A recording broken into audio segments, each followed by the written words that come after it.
कार्यक्रमाला सुरुवात करायच्या आधी मगाशी आमची चर्चा झाली होती. कार्यकारिणी सदस्य आत्माराम नाटेकर माझे मित्र त्यांनी एक वाक्य बोलले मला, दिवाळी अंकाने आपल्याला भाषा आणि दिशा दिली आहे म्हणजे त्याविषयी काहीतरी बोल.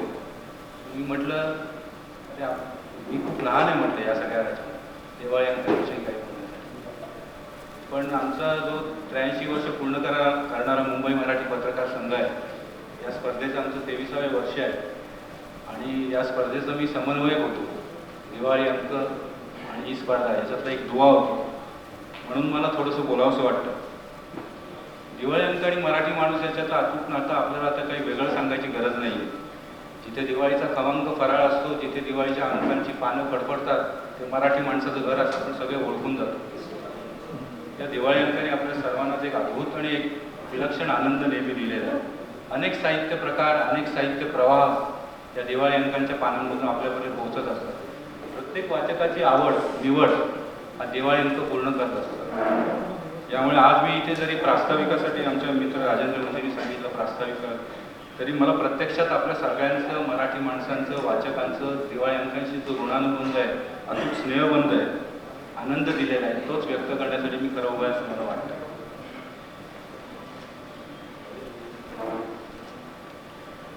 समीक्षा आणि साहित्य, कादंबरी लेखन, कथालेखन याच्यात समर्थ ठसा उमटवणारे संमेलनाध्यक्ष डॉक्टर शोभणे आपल्याला आज इथे प्रमुख पाहुणे म्हणून लाभले.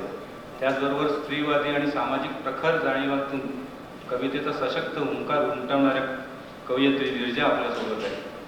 एक योगायोग आहे तो मला सांगावासा वाटतो की दोघेही महाराष्ट्र फाउंडेशन पुरस्कार विजेते आहेत आणि त्याबद्दल मला अभिमान वाटतो की आज आपल्या पत्रकार संघाच्या व्यासपीठावर ही दोघी मंडळी उपस्थित आहेत. आपल्या पत्रकार संघाचे एक प्रमुख आधारस्तंभ म्हणणार नाही, कारण ते आमच्या घरचेच आहेत. श्री रामशेठ ठाकूर लोकनेते आमच्या घरचेच आहेत. राजकारणापेक्षा समाजकारण, सामाजिक उपक्रमांमध्ये त्यांचा जीव अधिक रमतो, त्यांना ते योगदान अधिक भावतं, हे वेगळं सांगायची आपल्याला गरज नाही. अशी 3 दिग्गज मंडळी आज आमच्या व्यासपीठावर एकत्र आली आहेत, याचा आम्हालाही अभिमान आहे. आणखी एक सांगावंसं वाटतं की यंदा पत्रकार संघाची सूत्र ज्यांनी हाती घेतली ते संदीप चव्हाण, ज्यांचं पॅनल एकमताने निवडून आलं, त्यांचे मी ते स्वागत करतो. खरं हा उल्लेख अनुचित होऊ शकतो, पण मला मुद्दाम सांगावंसं वाटलं, कारण आमचा हा पहिलाच जाहीर कार्यक्रम आहे. नवीन टीमनी सूत्र हाती घेतल्यापासून आमचा पहिलाच जाहीर कार्यक्रम असल्यामुळे मला मुद्दाम सांगावं लागतं.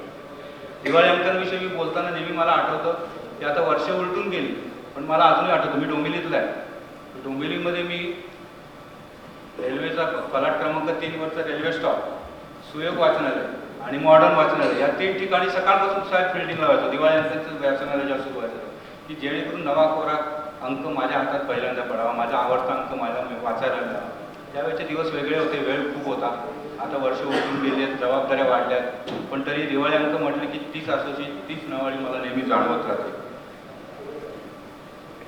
कधीतरी मी वाचता लिहायला लागलो तर धनंजयचे संपादक स्वर्गीय राजेंद्र कुलकर्णी यांच्यामुळे त्यांनी मला लिहितं केलं आणि मग वाचक आणि एक आता छोटासा लेखक असं एक वर्तुळ माझं या निमित्ताने पूर्ण झालं. असो, आजच्या कार्यक्रमात मी पुन्हा एकदा आपल्या सगळ्यांचं स्वागत करतो आणि थांबतो. आज काय योगायोग बघा की आज आंतरराष्ट्रीय चंद्र दिन आहे. म्हणजे चंद्रावरची जी पहिली यशस्वी मोहीम झाली ती साजरी करण्यासाठी आजचा दिवस आंतरराष्ट्रीय चंद्र दिन म्हणून साजरा केला जातो. आणि आज मुंबई मराठी पत्रकार संघाच्या या सभागृहात साहित्य शाखेच्या नभांगणामध्ये जे तारका दळवत असतात, ज्यांचा प्रकाश, ज्यांचा उजेड साहित्यामध्ये प्रवाहतो, असे 2 दिग्गज आपल्यासोबत आहेत. पण उद्याचे शोभणे आणि उद्याचे नीरज जे आपल्या समोर बसले, असा आज हा नभांगणातला साहित्य शाखेच्या नभांगणातला एक अनोखा संगम जो आहे हा चांद्रदिनाच्या निमित्ताने घडून आलेला आहे. खरं तर आजची तारीख ही आम्ही ठरवली नव्हती की आपल्याला आज करायचं, परंतु रामशेठ ठाकूरजींनी आज वेळ दिला होता इलेक्शन नंतरची आणि आज हा कार्यक्रम आपण करतो आहोत.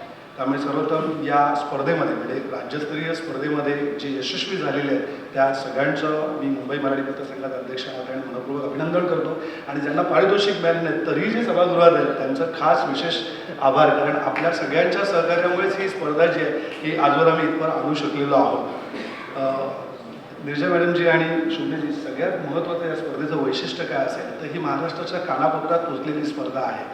आणि माझ्या माहितीप्रमाणे आजवर देशातली सर्वाधिक बक्षीस रकमेची ही दिवाळी अंक स्पर्धा आहे. आणि याचं सर्वस्वी क्रेडिट जे आहे ते रामशेठजी ठाकूर यांना जातं. त्यांच्याकडे एकदा जोरदार टाळ्या. शिक्षण क्षेत्रामध्ये शिक्षण सम्राट म्हणून अशी त्यांची ओळख आहे, पण सर सम्राट हा शब्द आम्ही वापरत नाही. आम्ही तुम्हाला शिक्षणदाता असं म्हणतो, कारण जो मागेल त्याला शिक्षण देणं हे त्यांचं आजवरचं ब्रीद वाक्य आहे. रयत शिक्षण संस्थेसारख्या संस्थेमध्ये त्यांचं काम खूप मोठं आहे आणि मुंबई मराठी पत्रसंघाचे आता मानद सभासद झाले आहेत. त्यामुळे आता हक्काने ते आमचे सभासद आहेत. त्यामुळे आम्ही तुमचंही सर स्वागत या संपूर्ण सभागृहामध्ये. सर, पण काही गोष्टी आहेत की आजच्या या व्यासपीठावर विशेषतः रवींद्र शुक्लजी आपण इथे आलात. आम्ही आपल्याकडे मुंबई मराठी पत्रकार संघाच्या वतीने काही मागण्या या व्यासपीठावर करू इच्छित आहे.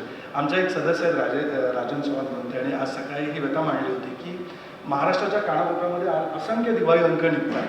काही दिवाळी अंक खूप दर्जेदार असतात, अगदी 100 वर्ष पूर्ण केलेले सुद्धा दिवाळी अंक महाराष्ट्रामध्ये आहेत. काही नवोदित असतात, अगदी 1-2 वर्षापूर्वी ज्याने दिवाळी अंक सुरू केले आहेत. वेगवेगळ्या विषयांना वाहिलेले दिवाळी अंक आहेत. परंतु या दिवाळी अंकाचं जे गणित असतं, म्हणजे असं म्हणतात की सगळी सोंग आणता येतात, पण पैशाचं गणित काही आखता येत नाही, त्याचा सोंग आणता येत नाही. आणि व्यस्त प्रमाण असे निर्जायचे की ज्यांच्याकडे कंटेंट आहे त्यांच्याकडे पैसा नाही आहे, आणि ज्यांच्याकडे पैसा आहे त्यांच्याकडे कंटेंट नाही आहे. आणि या व्यस्त प्रमाणामुळे जे दर्जेदार दिवाळी अंक लोकांपर्यंत गेले पाहिजे ते दर्जेदार अंक लोकांपर्यंत जात नाहीत. आणि म्हणून रामशेठजी, तुम्हाला सुद्धा, तुम्ही खासदार आहात आणि शोभनेजी तुम्ही मराठी साहित्य संमेलनाचे अध्यक्ष आहात आता, तर आमची एक विनंती मुंबई मराठी पत्रकार संघाच्या वतीने आम्ही तो ठराव सुद्धा आपल्याकडे पाठवू की जसं पुस्तकांसाठी राजाराम मोहन राय ही एक योजना आहे, म्हणजे विविध प्रकाशकांना आर्थिक आधार मिळावा म्हणून त्यांनी त्यांच्या त्या वर्षात प्रकाशित झालेली जी पुस्तकं असतात ती राजाराम मोहन रायना आपण पाठवतो त्या योजनेमध्ये, आणि ती पुस्तकं शासन विकत घेते. आज सर आम्ही एक पुस्तक काढलं होतं, म्हणजे आम्हालाही माहीत होतं, आम्ही एक सदामध्ये माझं स्वतःचं जर प्रकाशन होईल त्यामुळे ही व्यथा मला अधिक जवळची वाटते की महाराष्ट्रामध्ये रामशेठ टागोरची जवळजवळ 13,434 शासकीय लायब्ररी आहे. सरकारच्या लायब्ररी त्या सरकारच्या अनुदानावर चालतात, त्या अनुदानातून विविध पुस्तकं खरेदी केली जातात. या 13,434 सरकारी लायब्ररी आणि प्रत्येकी 100 अंक जरी विकत घेतले तरी 1,34,000 अंक जे आहेत महाराष्ट्रातल्या या लायब्ररीमध्ये विकत घेतले जाऊ शकतात. तर मला असं वाटतं सर, एक ठराव आपण आपल्या साहित्य संमेलनाचा मांडला की ज्याप्रकारे राजाराम मोहन रायमध्ये दरवर्षी पुस्तकं खरेदी केली जातात, त्याचप्रमाणे शासकीय योजनेद्वारे मग ते राजाराम मोहन राय असू देत किंवा लायब्ररी असू देत यांच्या माध्यमातून जर हे दिवाळी अंक जर विकत घेतले, म्हणजे शासनाच्या आम्हाला DGIPRच्या जाहिराती मिळतात दिवाळी अंकांना, पण ह्या दिवाळी अंकाच्या जाहिराती फार तोटक असतात. म्हणजे इथे असंख्य प्रकाशक आणि दिवाळी अंक म्हणून असेल ते माझ्या मताशी सहमत असतील की 5,000 रुपयाची फक्त जाहिरात मिळते आणि दिवाळी अंक एक छापण्यासाठी साधारणतः कमीत कमी 1.5 ते 2 लाखाचा खर्च येतो, मी जर चुकत नसेल तर. आणि ह्या 2 लाखाच्या गणितामध्ये लेखकांचं मानधन ही सगळ्यात शेवटी राहणारी गोष्ट असते. म्हणजे तुझ्याकडनं माहिती असेल की दिवाळी अंक छापणाला कधी कधी असं होतं की दुसरा दिवाळी अंक येईपर्यंत पहिल्या दिवाळी अंकाचं मानधन कुठलं असतं. यात त्या प्रकाशकाचा किंवा संपादकांची काही चूक नसते, परंतु शेवटी हृदयाच्या वर एक किस्सा असतो आणि त्या किस्सामध्ये जर पैसे नसतील तर हृदयामध्ये किती भावना असल्या, सद्भावना असल्या तरी त्या किशाला हात घालताना किस्सा रिकामा असतो. तर ते किस्सा वळण्याचं काम सर खासदार म्हणून तुम्ही विधानसभेमध्ये मांडा, लोकसभेमध्ये मांडा, आणि प्रशांत ठाकूरजी सुद्धा आहेत विधानसभा लोकसभेमध्ये तुम्ही तारांकित प्रश्नाने जर मांडलं तर नक्की आम्हा सगळ्या दिवाळी अंक सादर करणाऱ्या माणसांची एक मोठी गोष्ट जी आहे ती मागली मुलाच्या काळांच्या हद्दार आहे हा विषय, आणि नक्की तुम्ही हे मार्गदर्शन तुमच्या शब्दांना किंमत देत आणि नक्की हे होऊ शकेल. दुसरं सर, माझे अजून एक रामशेठ ठाकूर आहे. आता आम्ही मुंबई मराठी पत्रकार संघात रस्ता मांडू, आपण दोघेही हा दिवाळी एकत्रितपणे करतोय. जग आता बदलतो, म्हणजे आज सकाळी तुम्हाला मगाशी आम्ही चर्चा करताना सांगितलं की आज ब्रिटनमधल्या ज्या टेलिकॉम कंपनी आहेत, आघाडीच्या 3 कंपन्या, त्यांचे अगदी मॅनेजिंग कमिटी CEO लेवलचे पदाधिकारी आज मुंबई मराठी पत्रकार संघाला भेट द्यायला आले होते. भेट अगदी सहजपूर्ण होती, काही विशिष्ट असा अजेंडा नव्हता, पण त्यांच्यावर बोलताना एवढं जाणवलं की जग किती झपाट्याने बदलतं. तर ते असं म्हणाले की आता आर्टिफिशियल इंटेलिजन्स आलेलं आहे, यामुळे काय होऊ शकते याची आपण कल्पनाही करू शकत नाही. चांगलं आहे तर, पण चांगलं इतकंच वाईट सुद्धा आपल्यासमोर आव असून उभा आहे, तर त्याला सामोरं जाण्यासाठी आपण सगळे सजग असलं पाहिजे. आपल्या दिवाळी अंकाचं सुद्धा आता स्वरूप आणि रूपडं पालटत चाललं आहे. आपण पारंपरिक पद्धतीने दिवाळी अंक छापायचो, दिवाळी अंक स्टॉलवर द्यायचे, आता सगळी डिजिटल क्रांती झालेली आहे. तर मी मुंबई मराठी पत्रकार संघाचा अध्यक्ष म्हणून आमच्या कार्यकारिणीच्या वतीने रामशेठजी आपल्याला विनंती करू इच्छितो की याच्या पुढच्या काळात आपण जे अवॉर्ड देतो आहोत, हे अवॉर्ड छापून दिवाळी अंकांना देतो, असा एखादा अवॉर्ड डिजिटल अंक सुद्धा मोठ्या प्रमाणात हल्ली निघतं आहे, जगभरामध्ये निघतं आहे. तर अशा डिजिटल दिवाळी अंकांचा सुद्धा या योजनेमध्ये समावेश झाला तर एक फार मोठा हातभार त्या डिजिटल दिवाळी अंकांना सुद्धा लागेल, आणि अनेक जण आपापल्या पद्धतीवर डिजिटल दिवाळी अंक काढतात. आणि शेवटी आपण असं म्हणतो की जग जवळ येत चाललेलं आहे. आणि पूर्वी बाहेरच्या देशातल्या माणसांना फोन लावलं तर ट्रंक कॉल करावा लागायचा. आता अगदी तुम्ही व्हॉट्सअप कॉल उचललं की अगदी अमेरिकेतल्या माणसाशी तुम्ही तासनतास गप्पा मारू शकता. तसंच जगभरामध्ये जे विविध महाराष्ट्र मंडळ आहेत ते सुद्धा आपापल्या परीने साहित्याची सेवा करत असतात. तर मला असं वाटतं या महाराष्ट्र मंडळांच्या सुद्धा दिवाळींकांचा आपण एक जागतिक पातळीवरचा एक वेगळा पुरस्कार त्यांच्यासाठी सुरू करू शकतो. तर मला वाटतं खऱ्या अर्थाने रामशेठ ठाकूर आणि मुंबई मराठी संघाची ही जी स्पर्धा आहे ही जागतिक पातळीवर आपण निघू शकू. आणि मला असं वाटतं हा एक चांगला पायंडासुद्धा पडेल. आमच्या नव्या समितीतर्फे एवढी विनंती रामशेठजी तुम्हाला आहे, तुम्ही मान्य कराल अशी आमची विनंती आहे. आणि काही निर्णय आम्ही या नव्या समितीने घेतले होते की शोभनेची आणि इंग्रजीची की बहुतांश वेळेला आपण पाहतो की आपण पुस्तकं खप आणि विक्री याचं फार व्यस्त प्रमाण असतं. म्हणजे एखादा इंग्रजी लेखक असतो तो जेव्हा एखादं पुस्तक लिहितो तेव्हा त्याच्या पुस्तकांच्या ज्याला आपण म्हणतो मानधन असतं, रॉयल्टी असतं, त्याचा लिलाव होतो आणि तो लिलाव काही करोडोमध्ये असतो. फार असे मराठी लेखक आहेत की ज्यांना हा करोडो रुपयांचा लाभ जो मिळालेला आहे. पण याला जबाबदार आपणच सगळे आहोत. म्हणजे आपण व्यासपीठावरनं दुःख व्यक्त करतो की पुस्तकं विकली जात नाही आहेत आणि दुसरीकडे पुस्तक विकत घेताना आपणच आपला हात आकडता घेतो. म्हणून मुंबई मराठी पत्रकार संघाने आमच्या पहिल्या कार्यकारिणीमध्ये सगळ्या कार्यकारिणीने हा निर्णय घेतला की याच्यापुढे आम्ही मुंबई मराठी पत्रकार संघाच्या कोणत्याही कार्यक्रमामध्ये कोणताही पुष्पगुच्छ जो आहे तो आम्ही पत्रकार संघातल्या पाहुण्यांना देणार नाही. त्याच्या बदल्यात आमचे जेवढे सदस्य आहेत त्या सदस्यांनी लिहिलेली जी पुस्तकं आहेत ही पत्रकार संघ खरेदी करेल आणि ती पुस्तकं आम्ही या सगळ्या पाहुण्यांना देऊ, जेणेकरून त्यांचं साहित्य जनमान्य जे पाहुणे आहेत त्यांच्यापर्यंत सुद्धा पोहोचेल आणि त्या लेखकांच्या पुस्तक विक्रीला सुद्धा हातभार लागेल. अर्थात आज काही पुष्पगुच्छ आपल्याकडे आलेले आहेत रामशेठ ठाकूरांच्या संघाकडनं, सामाजिक विकास मंडळानं. सर ते आज आपण देतो, पण माझी तुम्हालाही विनंती असेल की मुंबई मराठी पत्रकार संघाचा हा पायंडा आपण आपल्या मोठ्या इन्स्टिट्यूटमध्ये राबवला तर नक्की लेखकांच्या पुस्तकांना एक वेगळा उठाव मिळेल. फार वेळ मी घेत नाही, कारण जसे म्हटलं की व्यासपीठावर फार नवांगणातील तारे आहेत साहित्य स्पर्धेच्या, त्यांच्याकडनं आपल्याला ऐकायचं आणि सगळ्यात महत्त्वाचं म्हणजे लाखो रुपयांची बक्षिसं तुमची वाट पाहत आहेत. पुन्हा एकदा मुंबई मराठी पत्रकार संघाचा अध्यक्ष आणि कार्यकारिणीच्या वतीने तुम्हा सगळ्यांचं बरोबर अभिनंदन करतो आणि पुन्हा याच दमाने नवा दिवाळी येणाऱ्या काळात नव्या विषयांना व्हा. आणि मला आठवते आमचे जे शैलेंद्र शिर्के आहेत जे समन्वयक असतात त्यांनी गेल्या वर्षीपासून एक नवीन पायंडा पडलेला आहे की आम्ही केवळ दिवाळींकड नाही तर त्या दिवाळींकडनं जे विविध परिसंवाद आपण जे आयोजित करतो त्या परिसंवादांना एक स्पेशल प्राईज जे आहे ते आपण देत आलेलो आहोत. अशा वेगवेगळ्या आयडियाज योजना ज्या आहेत त्या तुम्ही करत राहा. मुंबई मराठी पत्रकार संघ आणि रामशेठ ठाकूर सामाजिक विकास मंडळ नक्की त्याची दखल घेईल आणि तुम्हाला पुन्हा नव्या दिवाळींका स्पर्धासाठी शुभेच्छा. त्याच जोमाने दिवाळींकडा लोकांपर्यंत पोहोचवा. धन्यवाद.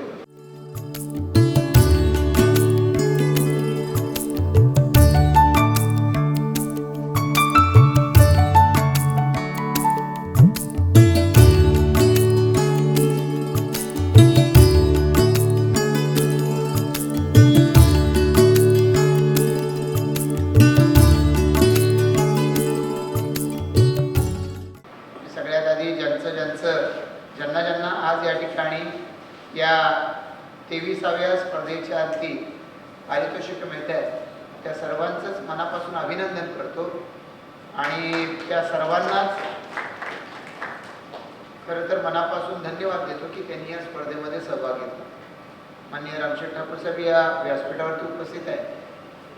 मी सन्माननीय या ठिकाणी शोभने साहेबांना सांगू इच्छितो आणि आपण सर्वांना सांगू इच्छितो की वेगवेगळ्या पद्धतीचे कार्यक्रम या रामशेठ ठाकूर सामाजिक विकास मंडळाच्या माध्यमातून आम्ही सातत्याने घेत राहतो. पनवेल तालुक्यामध्ये, रायगड जिल्ह्यामध्ये वेगवेगळ्या पद्धतीच्या सामाजिक उपक्रमांमध्ये सहभाग घेत असताना या उपक्रमांच्या माध्यमातून समाजाच्या वेगवेगळ्या क्षेत्रात काम करणाऱ्या लोकांना आपल्या परीनं सहकार्य करावं, त्यांच्या कार्यांना प्रोत्साहन द्यावं या दृष्टिकोनातून आम्ही वर्षभर वेगवेगळ्या पद्धतीचा कार्यक्रम ते जवळपास 1996 सालापासून आयोजित करत आलेला. मग शैक्षणिक क्षेत्रात असेल तर विद्यार्थ्यांच्यासाठी कधी शालेय वस्तूंचं वाटप आहे, विद्यार्थी ज्यांना उच्च शिक्षण घेण्यामध्ये कुठल्या पद्धतीची अडचण भासते त्यांना शैक्षणिक उच्च शिक्षणासाठी मदत असेल, बिनव्याजी त्यांना दरवर्षी मदत करणं असेल, दरवर्षी नवनव्या विद्यार्थ्यांना आम्ही सहकार्य करत राहतो. वेगवेगळ्या पद्धतीच्या कार्यक्रमांचं आयोजन करत राहतो. करिअर गायडन्स असू द्या किंवा जॉब फेअर आहे याच्या माध्यमातून आम्ही वेगवेगळ्या कार्यक्रमांचं आयोजन करत राहतो. रामशेठ ठाकूर साहेबांच्या नेतृत्वाखाली जनार्दन भगत शिक्षण प्रसारक संस्था आहे त्या संस्थेच्या माध्यमातून पनवेल तालुका, उरण तालुका या दोनही तालुक्यांमध्ये शाळा, कॉलेजेस याच्या माध्यमातून वेगवेगळ्या पद्धतीचं शैक्षणिक कार्य हे सातत्यानं सुरू आहे आणि रामशेठ ठाकूर सामाजिक विकास मंडळाच्या माध्यमातून देखील त्याला वेगवेगळ्या पद्धतीची जोड कार्यक्रमांच्या माध्यमातून उपक्रमांच्या माध्यमातून आम्ही सातत्यानं देत आलेलो आहोत. क्रीडा क्षेत्राच्या मध्ये आता वेगवेगळ्या पद्धतीच्या स्पर्धांचं जसं आम्ही आयोजन करतो तसं आता उल्वानोडमध्ये रामशेठ ठाकूर स्पोर्ट्स कॉम्प्लेक्स उभं आहे की जे आता अटल सेतूमुळे मुंबईलाही आता जवळचं झालेलं आहे. 2013 सालापासून या स्पोर्ट्स कॉम्प्लेक्सच्या माध्यमातून अनेक पनवेल तालुक्यातल्या आणि विशेषत्वानं उल्वानोड परिसरातल्या नागरिकांना त्यांचं आयुष्य हे निरोगी राहावं, त्यांना क्रीडा क्षेत्रात रुची असेल तर त्यांना त्याच्यासाठी त्याचं आवड जोपासता यावी याच्यासाठी वेगवेगळ्या खेळाचं स्पर्धांचं आयोजन आणि त्याचबरोबरीनं या सुविधांची या व्यवस्था यामध्ये सुद्धा रामशेठ ठाकूर सामाजिक विकास मंडळ आणि Ramsheth Thakur international sports complex याच्या माध्यमातून आम्ही काम करतो.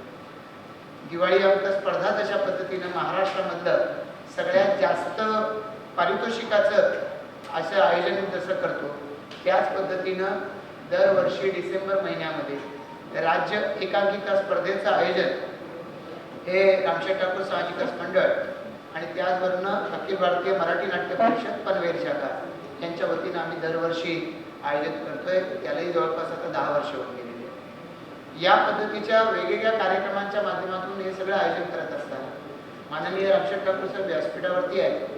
सातत्यानं वेगवेगळ्या क्षेत्रात जरी काम करत असलो तरी त्यांच्या जिव्हाळ्याचा विषय म्हणजे हे दिवाळी अंक स्पर्धा. त्या माध्यमातून पत्रकार साहित्यिक यांच्या आपल्याला संपर्कात राहता येतं. त्यांच्या माध्यमातून वेगवेगळ्या पद्धतीच्या सूचना या स्वीकारण्यामध्ये आम्हाला निश्चितपणानं आनंद होत राहतो आणि त्यामुळे हा कार्यक्रम हा आम्हा सर्वांच्या दृष्टिकोनातून अतिशय आनंदाचा आणि तितका जवळचा कार्यक्रम आहे आणि त्यामध्ये मुंबई मराठी पत्रकार संघाची साथ ही गेली अनेक वर्ष आम्हाला मिळते आणि त्याबद्दल मी त्यांचं मनापासून आभार व्यक्त करतो. आणि विशेषत्वानं या ठिकाणी आपल्या संदीपजींचं आणि त्यांच्या सर्व टीम नव्याने निवडून आली यांचं पुन्हा एकदा मनापासून अभिनंदन करतो आणि त्यांच्या कारकिर्दीला देखील मनापासून शुभेच्छा देतो. गेली अनेक वर्ष या स्पर्धेचं आयोजन करत असताना याच्यामध्ये उत्तमोत्तम अशा पद्धतीनं दिवाळी अंक महाराष्ट्रामध्ये काढण्याची परंपरा ज्यांची आहे ती सारी मंडळी सुद्धा प्रतिसाद देतात, हेही खूप महत्त्वाचं आहे. स्पर्धा महाराष्ट्रात एकमेव नाही, वेगवेगळ्या पद्धतीच्या स्पर्धा महाराष्ट्रात वेगवेगळ्या विभागात घेतल्या जातात, मुंबईतून घेतल्या जातात, नामांकित संस्था घेतात, पण ही सारी मंडळी याला प्रतिसाद देतात याचाही आम्हाला मनापासून आनंद आहे. मग कोठावळेजी असतील किंवा अरुण शेवतेजी आहेत किंवा अन्य मान्यवर मंडळी जी महाराष्ट्रभरामधून प्रतिसाद देतात त्यांचंही मी या निमित्तानं मनापासून आभार व्यक्त करतो. रायगड जिल्हास्तरीय स्पर्धेपासून या स्पर्धेची खरंतर सुरुवात झाली, पण त्यानंतर ती वाढत म्हणजे SM देशमुख साहेब इथेही मला वाटतं अध्यक्ष होते नाही, पण त्यांनी ज्या वेळेला यासाठीची सूचना रामशेठ ठाकूर साहेबांना केली आणि मग जिल्हा स्तरावरून आम्ही महाराष्ट्र स्तराच्या स्पर्धेच्यासाठी सुरुवात केली आणि मुंबई मराठी पत्रकार संघाने जेव्हा सुरुवात केली त्यानंतर खरंच याच्यामध्ये खूप मोठा अशा पद्धतीचा बदल होत गेला आहे. या ठिकाणी नरेंद्र बाबळेजी आहेत, त्यांचं या स्पर्धेला अधिक मोठं करण्यासाठी सातत्याने मार्गदर्शन लाभलेलं आहे.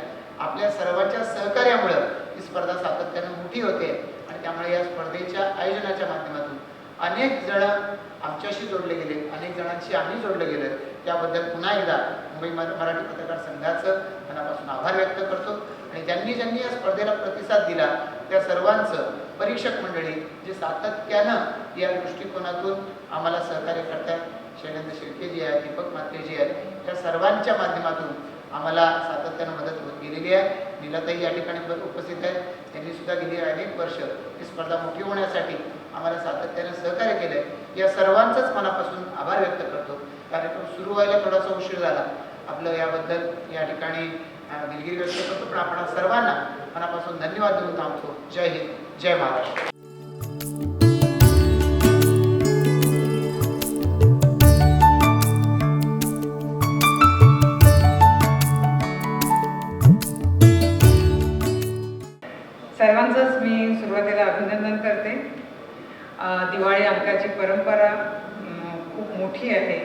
आपल्याला सर्वांना माहिती आहे.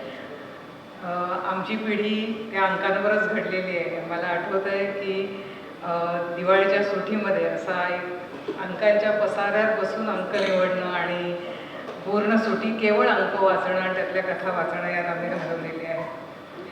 या सगळ्या अंकांमध्ये पूर्वीपासून जे एक अंकांची परंपरा, ज्या अंकाला, दीपावलीसारख्या अंकाला, ऋतुरंग ह्या अंकांना ज्यांना पुरस्कार मिळालेले आहेत, म्हणजे दीपावली असेल, ऋतुरंग असेल, पद्मगंधा, हंस, मौज, अक्षर, चंद्रकांत, अनेक अंक, किती अंकांची नावं घ्यायची. ह्या अंकांची एक परंपरा आहे पूर्वीपासूनची आणि गेली काही दशकं हे अंक महाराष्ट्राची एक साहित्यिक, सांस्कृतिक आणि सामाजिक किंवा बौद्धिक भूक आपण म्हणूया ती भागवत आहे. याबरोबरच वयमसारखे किंवा लयभारी आता आम्ही प्रदर्शनाचं उद्घाटन करून आलो आणि तिथे सगळे अंक ठेवले होते. अनेक अंक ह्यातले जे आहेत त्यांनी वाचकांच्या मनामध्ये एक आपलं स्थान घट्ट केलेलं आहे. कुमारांसाठी या किशोरांसाठी सुद्धा खूप वेगवेगळे अंक निघत आहेत आणि ते अतिशय दर्जेदारी आहे. संपूर्ण महाराष्ट्रात मला वाटतं सगळ्यांना कदाचित माझा आकडा चुकला असेल, 800च्या वर किंवा 800-900 पर्यंत दिवाळी अंक दरवर्षी निघत असतात. रायगड जिल्हाही त्या बाबतीत मागे नाही. त्यांचेही अनेक अंक इथे आज या पुरस्कारांमध्ये सामील आहे. सृजन, शब्दसंवादसारखे अंक आहेत, आगरी दर्पण आहे. या बरोबरच आज ज्यांना पुरस्कार मिळालेले ते सगळेच कथाकार, कवयित्री आहेत किंवा लेखक आहेत. त्या सर्वांचं मी मनापासून अभिनंदन करते. आम्ही लहानपणी एक गोष्ट ऐकायचो नेहमी, जी सांगितली जायची आम्हाला, की माणसाला 3 भुका असतात असं मला वाटतं. एक पोटाची भूक आणि मग 2 उरलेले आहेत, एक भावनिक आणि बौद्धिक भूक. अशा 3 भुका मला महत्त्वाच्या वाटतात नेहमीच. मला वाटतं ह्या 3ही भुका दिवाळी अंक भागवतात. म्हणजे पोटाची भूक पण काही प्रकाशकांची भागवत असतील असं संपादकांची, असं मला वाटतं. ह्या 3ही भुका भागवण्याची आज गरज आहे आणि ती आपल्याला, मला वाटतं, पोटाची भूकेच्या मागे लागून आपण बौद्धिक आणि भावनिक भूका सुद्धा आपण भागवतोय कशा वेगवेगळ्या प्रकारे. पण बौद्धिक भूक फार मागे पडलेली आहे आणि तिचं एक प्रकारचं कुपोषण होतं आहे की काय, अशी परिस्थिती आज आपल्याला आजूबाजूला दिसते आहे. मी जी गोष्ट सांगत होते की आम्ही जी गोष्ट ऐकली होती ती रशियन गोष्ट होती की एखाद्या मुलाला तिथे किंवा कोणत्याही माणसाला 1 रुबल दिला तर तू त्याचं काय करशील असं विचारलं जायचं आणि तो म्हणायचा की अर्ध्या रुबलचे मी ब्रेड विकत घेईन, भाकरी विकत घेईन आणि अर्ध्या रुबलचं फूल किंवा गुलाबाचं फूल किंवा पुस्तक विकत घेईन. म्हणजे अर्धा पैसा पोटाच्या भुकेसाठी आणि उरलेला अर्धा पैसा हा सांस्कृतिक, साहित्यिक भुकेसाठी खर्च करणारी माणसं त्या काळामध्ये होती. आज मला वाटतं जी माणसं कमीत कमी 7-8 लाख वार्षिक कमवतात, आपण असा विचारही करू शकत नाही की ते त्यातला अर्धा पैसा 4 लाख, समजा 8 लाख असतील तर 4 लाख रुपये पुस्तकं किंवा अगदी वेगवेगळ्या प्रकारचे कार्यक्रम असतील, मग त्याच्यामध्ये चांगलं नाटक असेल, चांगला एखादा संगीताचा कार्यक्रम असेल, विचार करायला लावणारी पुस्तकं असतील, आनंद देणारे चित्रपट असतील किंवा विचार करायला लावणारे सुद्धा, आणि दिवाळी अंक आणि हे सगळंच विकत घेणारे किती असतील असा विचार केला तर आपण आपल्या उत्पन्नाच्या 2% सुद्धा लोक खर्च करत नाही त्याच्यावर. काही लोक तर 0% करतात असं आम्हाला आजूबाजूला पाहताना आज अनुभव येतो आणि खूप खेदाने म्हणावं असं वाटते. मला वाटतं आपल्याकडे बौद्धिक भूकेला अजिबातच आपण महत्त्व दिलेलं नाही. त्यामुळेच एकूण साहित्यिक किंवा कलाविश्वात नेमकं काय चाललेलं आहे ते आजचा जो सगळा एक श्रीमंत वर्ग झालेला आहे, जो शिकलेला आहे, सुशिक्षित आहे, डॉक्टर, इंजिनियर असलेली लोक आहेत, काही अपवाद वगळता त्यांना आज समाजात काय चाललेलं आहे हे माहीत नसतं. ते पूर्णपणे समाजाशी डिटॅच झालेले आहेत असं मला वाटतं.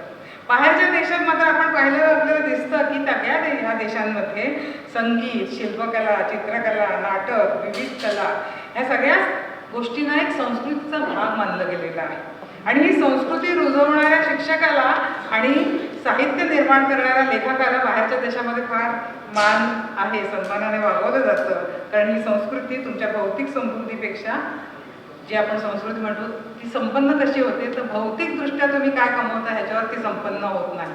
तुमचा जो आर्थिक जो काही आलेख असतो त्याच्यापेक्षा सांस्कृतिक आलेख काय आहे त्यावर त्या देशाची, सांस्कृतिकदृष्ट्या एक संपन्नता आपल्याला पाहायला मिळते. तुम्ही सांस्कृतिकदृष्ट्या काय करायला हवं, तर महासत्ता करण्याची गोष्टी आपण सतत बोलत असतो. आपल्याला भारताला महासत्ता करायचं आहे, पण भारत त्या अर्थाने फार पिछाडीवर आहे असं मला एक खेदाने म्हणावं असं वाटतं. आणि मला वाटतं आपली संस्कृतीची व्याख्याच आपण कुठेतरी चुकीची करायला लागलोत का आता. ह्या गेल्या काही वर्षात आम्ही लहानपणी जे शिकलेलो होतो, लहानपणी जे ऐकलं होतं, तुम्ही सर्वांनीच ते ऐकलेलं असेल. संस्कृतीची जी व्याख्या होती ती, आता संस्कृतीची व्याख्या नेमकी काय आहे? मला वाटतं संस्कृती ही आपली आता फक्त धर्माशी जोडली गेली आहे की काय, अशी परिस्थिती आहे. आमची कर्मकांड, आमची देवळं, आमचे देव, आमचे सण, आमचे उत्सव एवढीच, त्याच्याबरोबर दहीहंडी असेल, गणेशोत्सव असेल, ईद असेल, दिवाळी असेल, ख्रिसमस असेल, कर्मकांड असतील, व्रतवैकल्य असतील, ही आमची संस्कृती एवढ्यातच आपण ती बंदिस्त करून टाकली आहे. मला वाटतं आपण संकुचित करून टाकलेली आहे. संस्कृती म्हणजे केवळ धर्म आणि त्यासोबत येणारे हे सगळे सण, उत्सव, कर्मकांड नाही, तर त्याच्या देशात, प्रांतात निर्माण होणारं साहित्य, नाटक, चित्रपट, विविध कला, चित्रकला, शिल्पकला, स्थापत्यकला, संगीत, तत्वज्ञान, लोककला, लोकनाट्य, ओव्या, अभंग, काय काय या संस्कृतीमध्ये आहे हे आपण विसरत चाललोय. आणि ह्याच्याबरोबर विज्ञान सुद्धा आहे बरं का. तत्वज्ञान आहे, विज्ञान आहे, त्या त्या देशात निर्माण होणारं तत्वज्ञान, त्या त्या देशात निर्माण होणारं विज्ञान आहे. ह्या संस्कृतीमध्ये मला वाटतं विचार देणारं संस्कृती आहे. आपल्या देशातही होतं. आपल्याकडे आपल्या संस्कृतीत बुद्ध आहे, थेरीगाथा आहे, चार्वाक आहे, चक्रधर आहे, चाणक्य आहे, तसा कौटिल्य आहे. आणि त्यातूनच मला असं वाटतं स्थापत्यकला जे आपण पाहतोय, कोणार्कचं भव्य मंदिर आहे, ताजमहाल, कुतुब मिनार, गड किल्ले आहेत, भरतमुनी आहे, बिरबल आहे, तेनालीरामा आहेत. किती लोकांची नावं घ्यायची. अकबराच्या त्या दरबारातली नवरत्न आहेत, रामायण महाभारतासारखी आपली महाकाव्य आहेत, गालिबची गझल आहे, बिस्मिल्ला खाची शहनाई आहे आणि झाकीर हुसेनचा तबलाप सुद्धा आहे. हे एवढं सगळं आपल्या संस्कृतीत आहे. मला वाटतं पूर्वीच्या काळामध्ये जो राजांचा सगळा काळ होता ना, तो ह्या सांस्कृतिक वातावरणामुळे ओळखला जात होता. म्हणजे आपल्या लक्षात आहे ते बाकीचे राजे नाही आहेत. आज आपण कितीही औरंगजेबाबद्दल बोलत असलो तरी आमच्या मनात अकबराचं राज्य जास्त महत्त्वाचं आहे. कारण अकबराच्या काळामध्ये दिने-इलाहीसारखा सर्वसमावेशक धर्म निर्माण केला गेला. त्याच्या काळामध्येच वेगवेगळे हजार जबाबी आपण म्हणूया, कथाकार होते, कवी होते, बिरबलासारखे कवी होते, भाषा पंडित होते, शेख अबुल फैजीसारखे लेखक कवी होते, अब्दुल रहीम खान यांच्यासारखे तुर्की आणि फारशी भाषा बोलणारे भाषा पंडित होते. अगदी तेनालीरामासारखा एखादा कवी कथाकार कृष्णदेवरायाच्या दरबारात सल्लागार म्हणून होता. कवी, लेखक, सल्लागार म्हणून राजांचं काम करत होते. आता आपल्याकडे असे राजावर टीका करणारे सल्लागार लोकांना आवडत नाहीत. आपल्याकडे आता भाट लागतात सगळ्यांना, ते त्यांचं कौतुक करतील असे लागतात. पण त्या काळामध्ये म्हणजे कुठे कसं असतं, जिथे तुम्हाला भाटांची गरज लागते तिथे तुमचा सांस्कृतिक रहास ठरलेला आहे असं मला वाटतं. पण ज्यावेळेला आपण संस्कृतीचा विचार करतो नेहमी, त्याला ती समृद्ध संस्कृती कशी होते तर तुमच्यावर टीका करणारी लोक सुद्धा तुम्हाला आजूबाजूला असायला हवीत. आणि त्या साहित्यातून, त्या कलांना, त्या कादंबरीतना जेव्हा रशियामध्ये त्या काळामध्ये जे लेखक लिहित होते त्यांना बंदिवास सुद्धा झालेला आहे. त्या काळामध्ये तुम्हाला माहिती असेल 60-70च्या दशकामध्ये लेखकांनी, ज्या लेखकांनी व्यवस्थेविरुद्ध, राजकीय व्यवस्थेविरुद्ध आवाज उठवला त्यांना बंदिवास झालेले आहेत. आणि हे प्रत्येक काळात झालेले आहेत, प्रत्येक ठिकाणी झालेले, पण लेखक बोलत होते त्या काळामध्ये. आज आमचं तसं झालंय का की आम्ही लेखक सुद्धा फार गप्प होऊन गेलोय असं होतंय. त्याला कारण कदाचित आपण अर्बन नक्षल वगैरे ठरवले जाऊ की काय अशी भीती आता लेखकांच्या मनात निर्माण व्हायला लागली असावी. त्यामुळे कोणी बोलायचंही काम घेत नाही. सांगण्याचा मुद्दा हाच आहे, मला म्हणायचं आहे की संस्कृती उभारणीसाठी जर चांगला देश, चांगला सुसंस्कृत देश तयार करायचा असेल तर साहित्य, कला ह्या फार महत्त्वाच्या असतात. आणि म्हणूनच आपण वाचनाला सुद्धा वाचन संस्कृती असं म्हणतो. हे आज आपण विसरलेलो आहोत. आज आजूबाजूला पाहिलं तर लक्षात येतं की सांस्कृतिक समृद्धी दिवसेंदिवस कमी होत चालली आहे. काही वर्षांनी आपल्याकडे वाचक सुद्धा कमी होतील. आणि जसे आपण हल्ली सित्ते आयात करतो बाहेरच्या देशातून, तसे वाचक सुद्धा आयात करावे लागतील की काय असं वाटायला लागलं. हे काही आपण लक्षात गेलं पाहिजे. मला माहीत नाही, पण तुम्ही युरोपियन देशात, अमेरिकेत गेलात तर तुमच्या लक्षात येईल की प्रत्येकाच्या घरात शोकेस नसते तरी बुककेस असते. आता आपल्या किती जणांच्या घरामध्ये बुककेसेस आहेत हे सुद्धा आपण विचार करण्यासारखी गोष्ट आहे. खरं तर पुरोगामी आणि परिवर्तनवादी महाराष्ट्रही या बाबतीत कायम सजग राहिलेला आहे. चूक काय बरोबर काय हे महाराष्ट्राला कळतं. त्यामुळे मला असं नेहमी वाटतं की तुम्हाला जर आरत्या म्हणायच्या आहेत, मारुती स्तोत्र म्हणायचे आहेत, रामरक्षा म्हणायचे असेल जाहीरपणे तर ती म्हणा, ती तुमच्या श्रद्धेचा भाग आहे. पण जाहीरपणे जर कसलं वाचन करायचं असेल ना तर मला वाटतं दिवाळी अंकात येणाऱ्या ह्या वैचारिक लेखांचं वाचन व्हायला. आज जाहीरपणे जर तुम्हाला काय करायचं असेल, आज आपल्या देशाला गरज आहे ती अशा प्रकारच्या वैचारिक वाचनाची. आज आपण बाबासाहेबांनी जाणलेल्या मनुस्मृतीचं उदात्तीकरण करण्यापेक्षा ज्योतिरावांची सार्वजनिक सत्यधर्माचं जाहीर वाचन व्हायला पाहिजे. कुसुमाग्रज, विंदा करंदीकर, नेमाडे, दामोदर मावजोंसारखे सगळे लेखक ज्ञानपीठपर्यंत कसे पोहोचले, ते काय असे उगीच पोहोचलेले नाहीत. त्यांच्या लेखनाचा दर्जा काय आहे तो पाहायला पाहिजे. सगन मानशेसारख्या लोकांनी इतके प्रोफेसर, इतके प्राध्यापक झालेले आहेत, अनेकांना इथे माहिती असतील, त्यांनी विद्यार्थ्यांवर काय संस्कार केले किंवा भाषाशास्त्रामध्ये काय संशोधन केलं हे आपल्याला माहीत नसतं. हे माहिती होणं हे फार गरजेचं आहे. मला वाटतं आज दिवाळी अंकामध्ये ज्याने लिहिलेलं आहे ह्या सगळ्या लोकांना ह्याची जाणीव आहे. आणि म्हणून मी मुद्दाम, आणि हे जे लेखक आमच्या प्रकारे संपादक बसलेले आहेत, कोठाळे सर आहेत, तुरंगचे आमचे अरुण शेवटे सर बसलेले आहेत, ह्याच आणि अनेक जण आहेत, या सगळ्यांचं कौतुक ह्याच्यासाठी आहे की असे परिसंवाद, राजकीय, सामाजिक, सांस्कृतिक घटितांवरचे परिसंवाद त्यांनी त्यांच्या अंकातून आणलेले आहेत. दर्जेदार कथा, दर्जेदार परिसंवाद, दर्जेदार लेख ह्या लोकांनी छापलेले आहेत. आणि महाराष्ट्राला एक चांगलं सांस्कृतिक समृद्ध पण काय हवं ते ह्या लोकांनी दिलेलं आहे. त्यामुळे ह्या लोकांचं त्यासाठी मी मनापासून अभिनंदन करते. आजचा काळ हा केवळ मनोरंजनात गुंतण्याचा काळ नाही आहे हे आपण लक्षात घ्यायला पाहिजे. जेव्हा तुम्ही असे गुंतता तेव्हा राजकीय सत्ता तुमच्या गाफीलपणाचा फायदा घेतात. मनोरंजनात्मक साहित्याचा आस्वाद घेतानाच विचार करायला लावणारं, अस्वस्थ करणारं काहीतरी वाचत राहायला पाहिजे. हे सगळं भरगच्च मजकूर हा आपल्याला ह्या अंकांमधला मिळतो. त्यामुळे ह्या अंकांचं जसं आता त्यांनी सांगितलं, संदीप चव्हाणांनी की आता तुम्ही राजाश्रय त्याला द्यावा असं त्यांनी सांगितलं, तर तेही करायला हवं. कारण राजाश्रय देणं ह्या कलांना हे सुद्धा राजाचं कर्तव्य असतं. आज वाचनाच्या अभावामुळे आपली भाषाही बदललेली आहे. म्हणजे शिर्के आत्ता म्हणाले की दिवाळी अंक भाषा आणि भाषा देतात असं त्यांनी सांगितलंय. एक दिशा देतात आणि भाषा देतात. पण तुम्ही बघितलं असेल तर आज जी खालच्या भाषेत रोज आपण टी.व्हीवर जे ऐकत असतो की ती खालच्या भाषेत, म्हणजे मी तर असं त्याचं वर्णन करेन की विभत्स भाषा आज महाराष्ट्रात वापरली जाते. आणि ह्याच्यात म्हणजे यशवंतराव चव्हाणांसारखी वाचणारे लोक आपल्याकडे एकेकाळी राजकीय नेते होते. आजचे राजकीय नेते मला माहिती आहे ही सगळी मंडळी खूप वाचणारी आहेत. रामशेठ ठाकूर आणि ते करणारे हे सगळं साहित्यासाठी काम करतायत. पण काही अपवाद वगळले अगदी एक दोन बोटाच्या म्हणजे बोटावर मोजण्यासारखे, तर किती लोक खरंच वाचतायत चांगलं? काय वैचारिक बैठका ह्या सगळ्यांना आहेत हा मलाही प्रश्न पडतोय. इव्हन आपल्याकडे आज एशियाटिक सारखी लायब्ररी आहे, त्याची सुद्धा आपण काय दुरावस्था केलेली आहे ती आपण पाहतो आहोत. मी फक्त एक छोटासा, जास्त वेळ घेत नाही, एक अनुभव सांगते माझा. मी माझ्या विद्यार्थ्यांबरोबर जर्मनीला गेली होती. स्टुटगार्ट नावाचं तिथे एक छोटं शहर आहे, त्या शहरात गेली होती.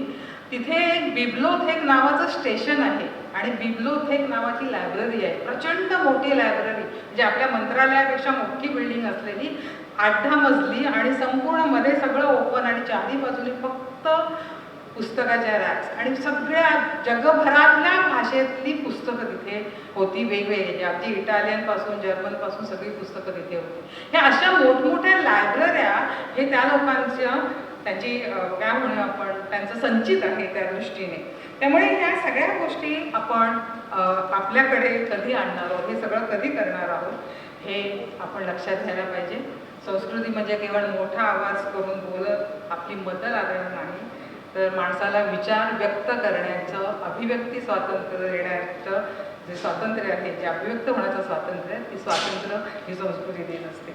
आज ह्या कार्यक्रमाच्या निमित्ताने मी एवढेच म्हणेन की सगळे सण उत्सव आपल्या संस्कृतीचा एक भाग आहेतच, त्याच्याबद्दल प्रश्नच नाही.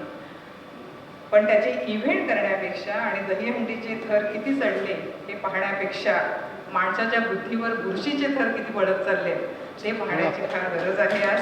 आणि ही बुरशी काढायची असेल तर आपल्याला वैचारिक गुणवत्ता वाढवायला लागेल, त्यासाठी चांगलं वाचन करायला लागेल, त्यासाठी फॅन्टसीपासून जीवनाचे प्रश्न मांडणाऱ्या वास्तववादी कथा कादंबऱ्यांपासून वैचारिक तात्विक साहित्य आपल्यासमोर ठेवणाऱ्या साहित्याचं हे वाचन करायला लागेल आणि ते वाचन आपण दिवाळी अंकातून करू शकता.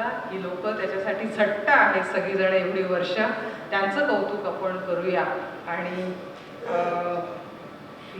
दिवाळी अंक आणि पुस्तकंसुद्धा विकत घेऊन वाचत जाऊया. मला इथे बोलावलं आणि माझे विचार व्यक्त करायला संधी दिली त्याबद्दल खूप खूप धन्यवाद. पुन्हा एकदा सर्वांचं मनापासून अभिनंदन करते आणि थांबते. खरं तर मी त्याच्यामध्ये असं काही बोलणार नव्हतो. आणि एक गोष्ट नक्कीच इतके छान सुंदर असे दिवाळी अंक दरवर्षी येत असतात. अभ्यासाला खरंच यावर्षी तर मला वाटते त्यामध्ये 400 म्हणजे कमी आखायचं. दरवर्षी आपला आत्माचा असतो ना तो 600-700 कमीत कमी साधारणतः असायचा. पण हे सर्व पावसानं आखडला की मला माहीत नाही पाऊस पडतो म्हणून त्याचं. पण त्या ह्याच्यातून हे इतके अंक येत असतात आणि दर्जेदार अशा प्रकारचे अंक असतात. मी दरवर्षी गेल्या म्हणजे 15 वर्ष साधारणतः जास्त 15पेक्षाही जास्त वर्ष दरवर्षी या समारंभाला हजर असतो. दरवर्षी मी पाहतो तर आज मला वाटते महाराष्ट्राच्या इतर कानापासून आपले संपादक कमी दिसत आहेत. इतर काही वेळा जे असतात ना ते भरपूर मोठ्या प्रमाणात 30-40 लोक तरी महाराष्ट्रातून आलेले असतात. आता आपल्याला हा समारंभ आम्ही मुंबईलाही करतो आणि पनवेललाही करतो. 1-2 वर्ष इथे 1-2 वर्ष तिथे अशा प्रकारचा असतो. आणि त्यानिमित्तानं सर्व संपादकांची, लेखकांची, कवयित्रींची इथे एक चांगली अशी मैफिल जमत असते. आजसुद्धा अशाच पद्धतीनं आपली ही मैफिल जमलेली आहे. कारण ह्याच्यामध्ये आता आपण एकत्र आलेले आहोत हे खऱ्या अर्थानं साहित्याची ज्यांना आवड आहे असेच लोक आलेले आहेत. भरपूर लेखक कवी असताना सुद्धा त्यांना दिवाळी अंक आपण त्याला म्हणतो ना दिवाळी अंक अतिशय महत्त्वाचा असतो मराठी माणसाला. त्या दिवाळी अंकाची राजकारण आणि याबरोबर ही जास्त आवड असते त्याच्यातून. तर तशा प्रकारे दिवाळी अंक प्रत्येकालाच प्यारा आहे. म्हणजे जसं दिवाळीची आपण नाश्ता करतो शंकरपाळ्या करंजी आणि हे जे करतो तर त्यावेळेला तशाच पद्धतीने दिवाळी अंक समोर ठेवून तो वाचण्यामध्ये ती तशाच प्रकारची एक खास अशी मजा असते. आणि ते घेता घेता थोडं काळ बदलत चालला आहे आणि काळाच्या प्रमाणात थोडंसं लोकांच्या आवडी बदलल्या. त्यापेक्षा दुसरं आणखीन टाईम वेळ मिळत नाही हाही विषय व्हायला लागला आहे. आता टी व्हीच्या समोर बसून दिवस रात्र बातम्या ऐकण्याचं प्रमाण वाढले. सारख्या त्याच तर बातम्या असतात पण त्याच्याकरता वाचलेल्या आहेत. पण जे खरोखर जे सुसंस्कृत आणि चांगल्या रीतीनं ज्यांना साहित्याची आवड आहे काहीतरी शिकावं असं वाटतं काहीतरी चांगल्या गोष्टी होतात भावनिक गोष्टी ज्या आहेत त्या भावनिक गोष्टी अनुभवाव्याशा वाटतात तर त्यांच्या दृष्टीनं दिवाळी अंक हा अतिशय महत्त्वाची गोष्ट आहे. आणि त्या दृष्टीनं आज आपण हे दिवाळी अंक दरवर्षी आपण स्पर्धा साजरी केली जाते. मला वाटते 25-26 बक्षिसं दरवर्षी आपण याच्यात देत असो. आता माझ्या रिझल्ट नाही जो यावर्षीचा रिझल्ट जो आहे आपण जाहीर केलेला आहोत. तर क्रमांक आहे पहिलं, द्वितीय, तृतीय. त्याचबरोबरीनं आणखीन रायगड जिल्ह्याच्यातून पुन्हा कवी लेखक लघुलेख वगैरे अशा प्रकारे विनोदी साहित्य ते प्रत्येक क्षेत्राकरता आपण ज्या ज्या वेळेला मला नवीन नवीन काही सूचना आल्या की साहेब आता ह्याच्याकरता आपण बक्षीस ठेवूया त्याच वेळेला आपण नवीन नवीन बक्षीस आपण त्याच्यात वाढत गेलेले आहोत. आणि एकंदरीत इतकं परिश्रम घेऊन आपण हे अंक काढतो. मला कल्पना आहे तुम्ही पण एक वर्तमानपत्राचा संपादक असल्याने संपादक म्हणजे नावापुरताच आहे पण तो एकंदर संपादक असल्या कारणानं मला कल्पना आहे दीपक मंत्री माझ्या पहिल्यांदा आमच्या रामप्रहर आपला जो अंक आहे त्याचं संपादक होते मधुकर भावे होते मटाले साहेब आहेत जे असे बरेचसे चांगले मोठमोठे मला माहीत नव्हतं माझ्याकडे पेपर छापण्याकरता संपादक होऊन ते आले काम करतायत आणि इकडे येऊन बघतोय तर अरे हे तर मुंबई मराठी पत्रकाराचे अध्यक्ष होते सचिव होते हे होते म्हणजे मोठमोठी माणसं ही जी आहेत ती तिथं आमच्या पनवेलजवळच आपल्याला आहे त्यामुळं एकदम म्हणजे सोयीस्कर होतं त्यामुळे झालेलं आहे. आता ह्या पद्धतीनं आपल्याला पाहायला गेला तर माझा संपर्क हा आपल्या सर्व पत्रकार मित्रांशी भरपूर आला आहे संपादकांशी आला आहे.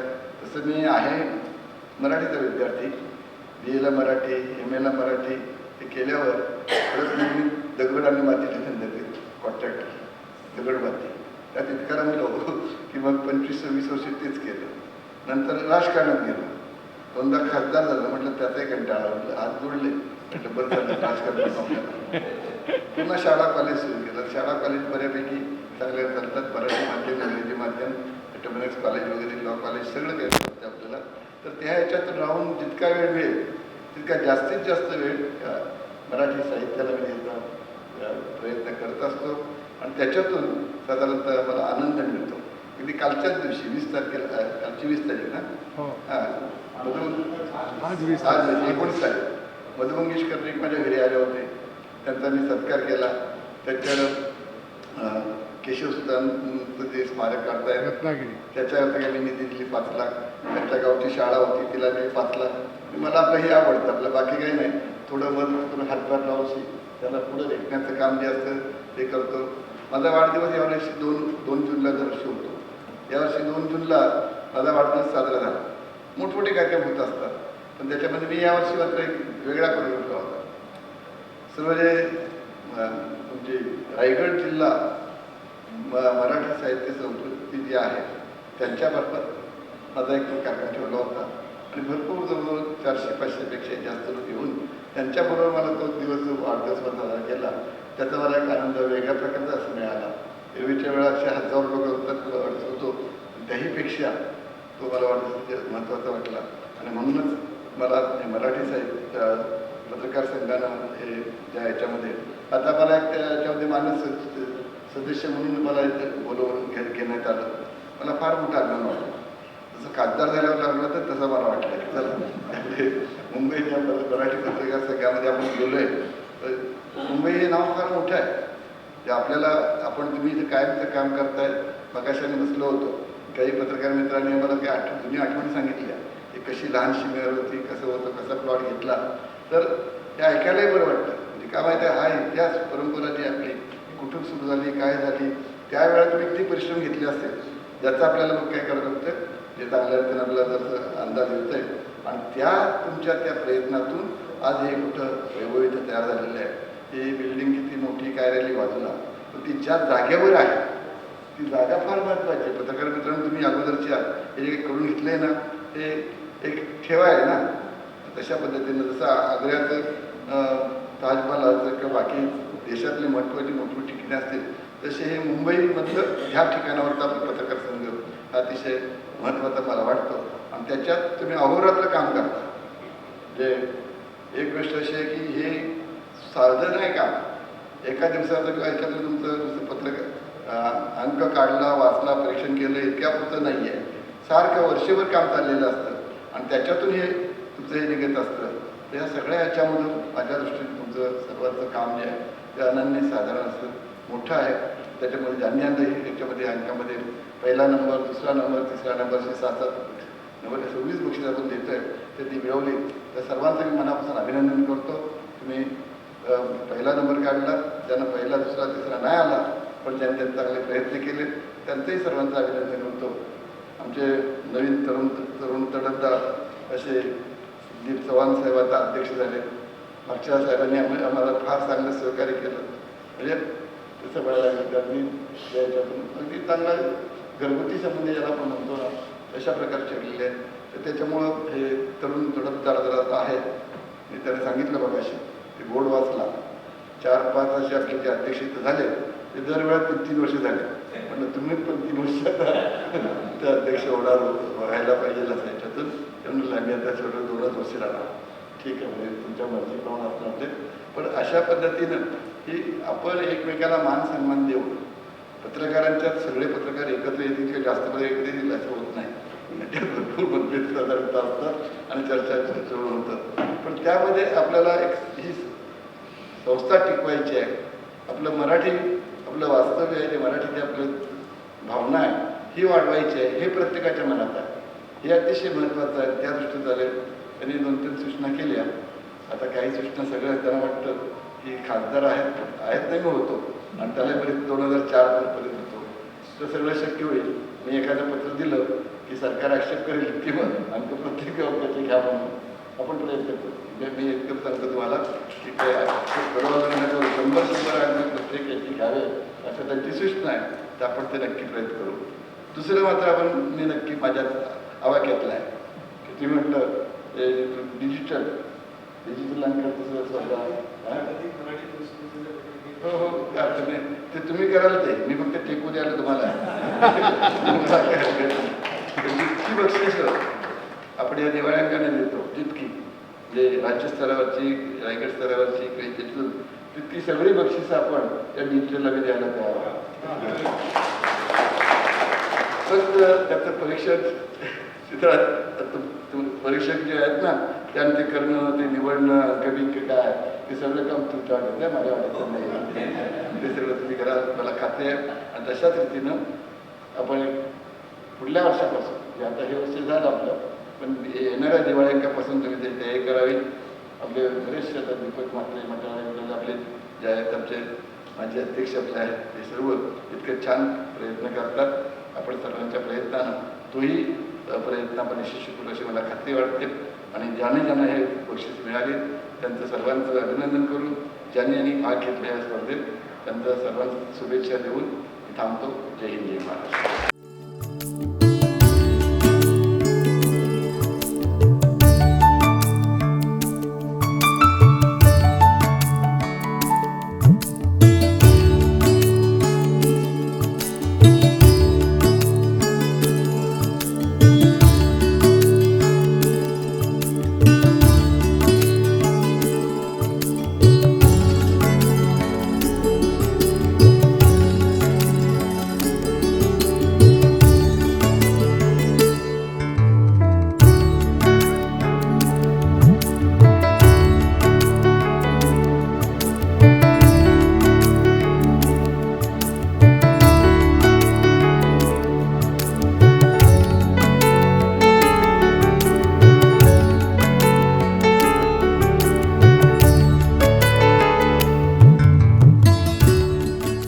आणि रामशेठ ठाकूर सामाजिक प्रतिष्ठानचे मी या ठिकाणी मनपूर्वक आभार मानतो.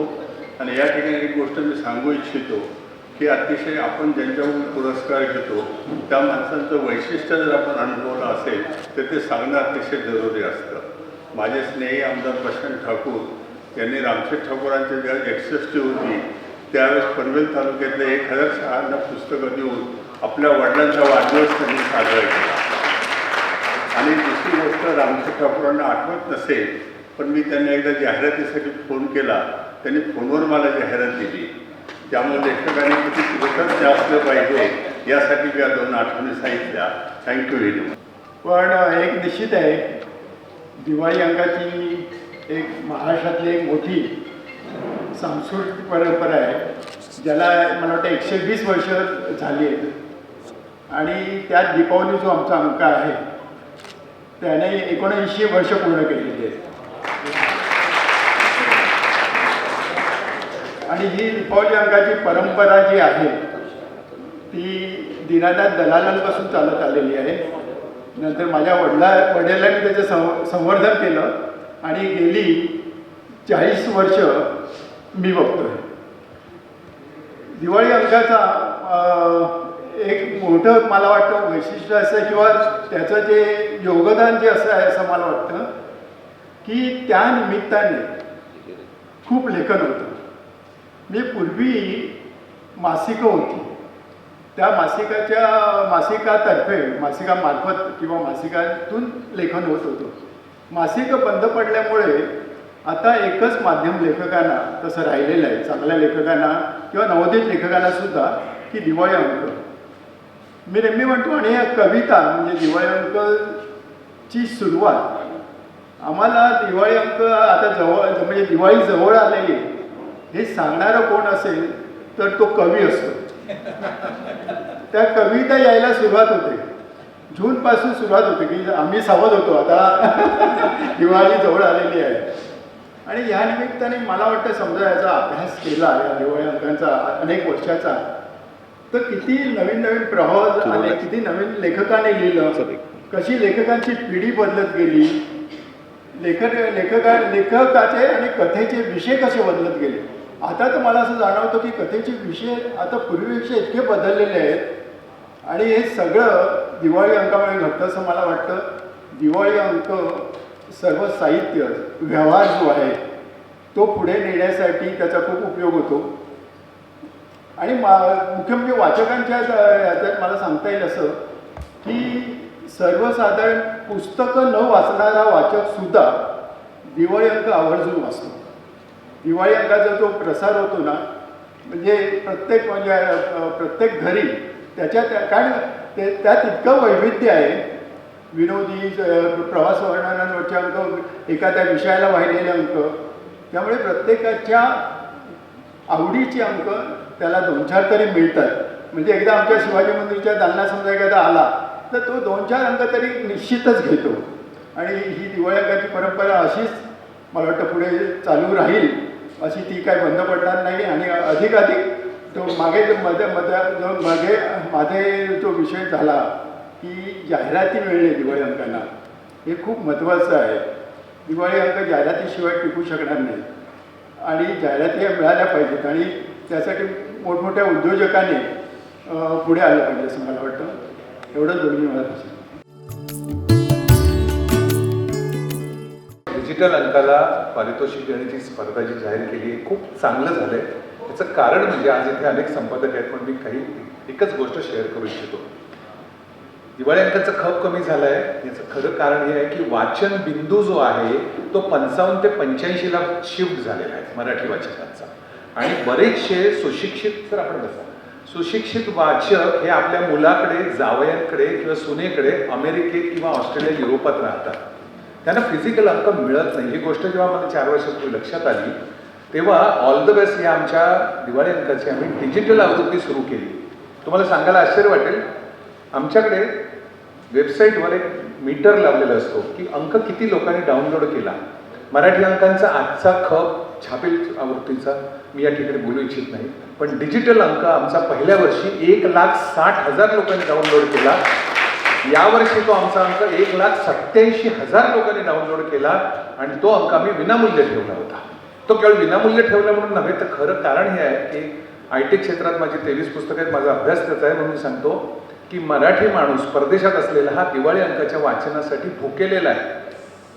तो आप्पा बळवंत चौकात किंवा दादर शिवाजी मंदिरमध्ये परदेशातून येऊ शकत नाही अंक न्यायला. BMM सारख्या प्रदर्शनामध्ये फार कमी दिवाळी अंक जातात, 2 वर्षांनी होत होतं.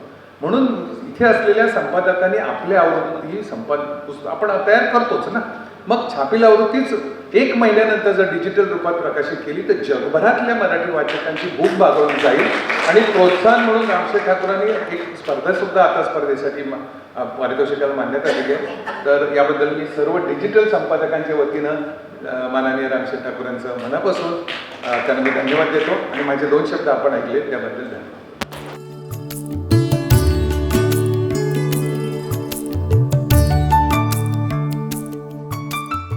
तर मी सगळ्यांना सांगू इच्छितो, आमच्या पनवेल किंवा इतर ठिकाणी शेठ भरपूर आहेत, पण त्यांच्या शेठपणात राम आहेत असं एकच शेठ आम्हाला आयुष्यामध्ये सापडलेलं आहे. आणि म्हणून हे सगळं घडतं आहे. त्यावेळेस तर हे तुमचं खूप खूप आभार आहे. सगळ्यांच्या वतीने मी आभार मानतो आहे. आणि माझी छोटीशी कविता. कोण असेल जाशील जेव्हा जगातून या पुसतील रस्ते डोळ्यामध्ये, जाशील जेव्हा जगातून या पुसतील रस्ते डोळ्यामधले, अटतील अश्रू आणि थांबतील हुंदके गळ्यामधले, अटतील त्यांचे अश्रू आणि थांबतील हुंदके गळ्यामधले, होतील गोळा अवतीभोवती चर्चा करतील मरणावरती, होतील गोळा अवतीभोवती चर्चा करतील मरणावरती, श्रद्धांजलीचे शब्द उमटतील तू असशील जेव्हा सरणावरती, तू काय कमावले आयुष्यभर हिशेब त्यांचे तिथेच होतील, तुझ्या पेटल्या पार्थिवावर माती टाकून निघून जातील.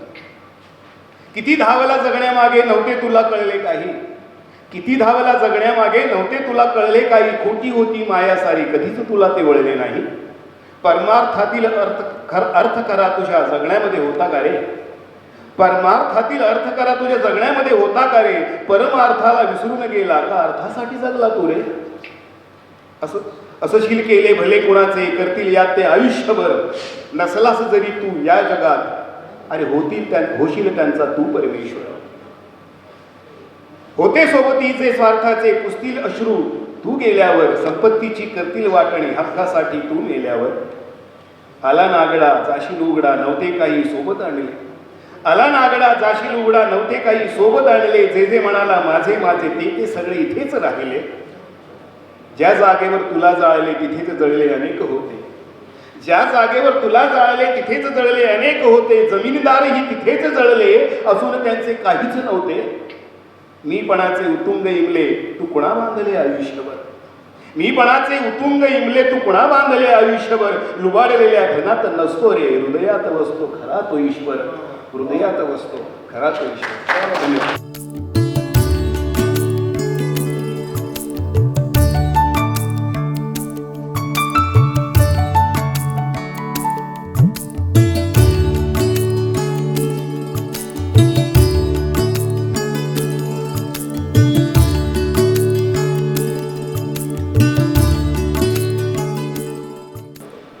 या वास्तूत आलो आणि ती खाली पाठीवर गेली. पहिले नाव आहे नरम पाठक. तेव्हा काही गोष्टी मनात आल्या त्या दोन सांगतो आणि मग पुढे सरतो. 1908 साली टिळकांनी जो अग्रलेख लिहिला त्यासाठी त्यांना 6 वर्ष मंडळाला शिक्षा झाली. तो अग्रलेख टिळकांनी लिहिला असतो.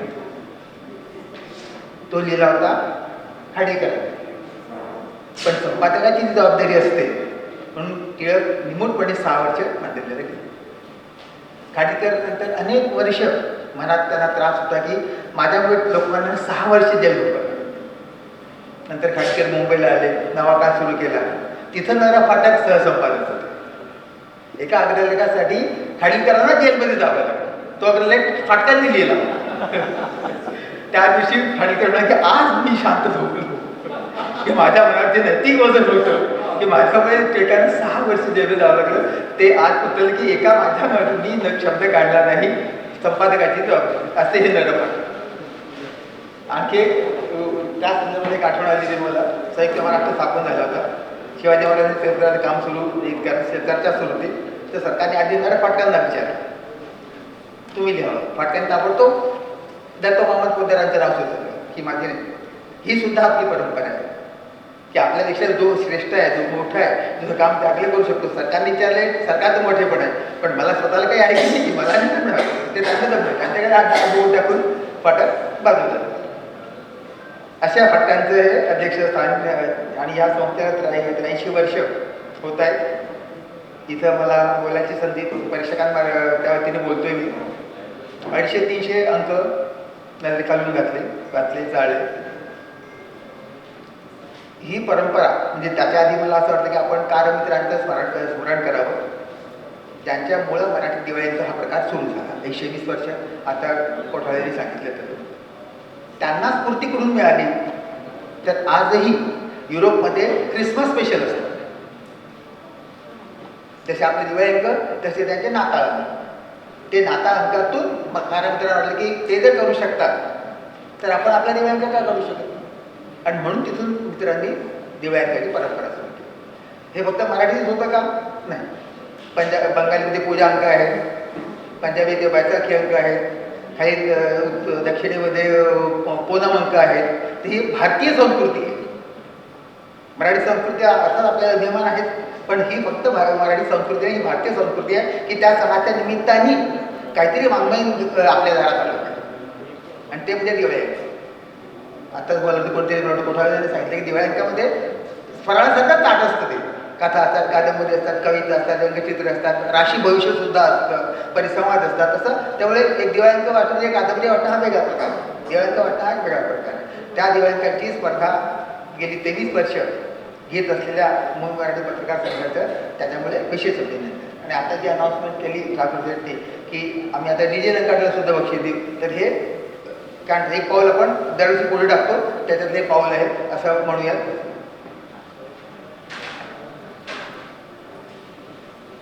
मी विदर्भात माझे वडील रेल्वेत होते.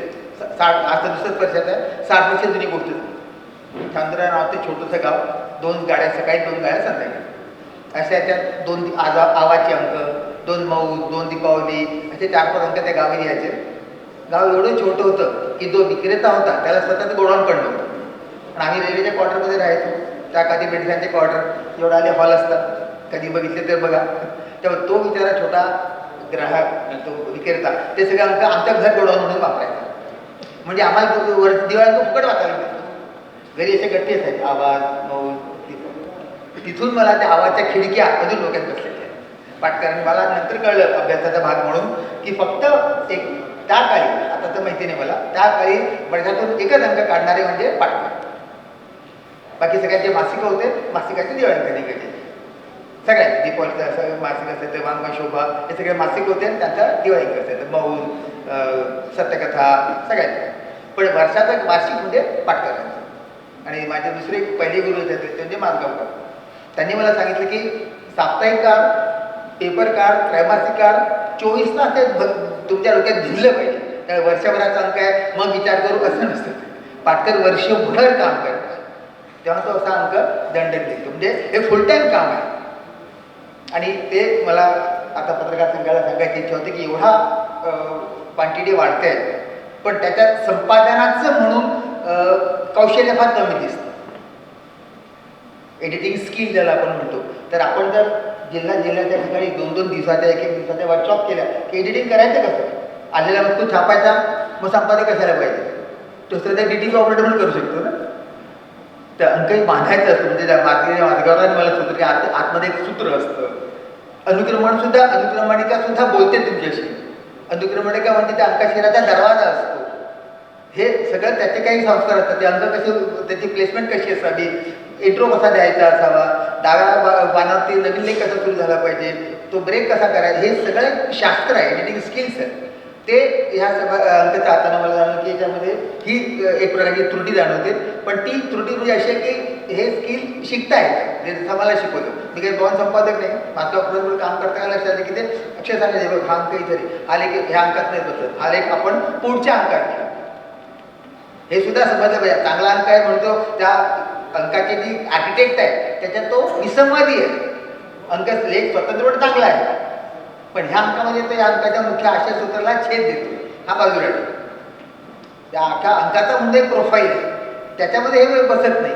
असं जे इनपुट दिल्या पाहिजे, त्याचं एक चांगला आहे तो छाप, त्याचं तोही छाप, असं करून ते दिले होते त्याचं तसं व्हायला नको. त्याच्यामध्ये काहीतरी एक सूत्र झालं पाहिजे.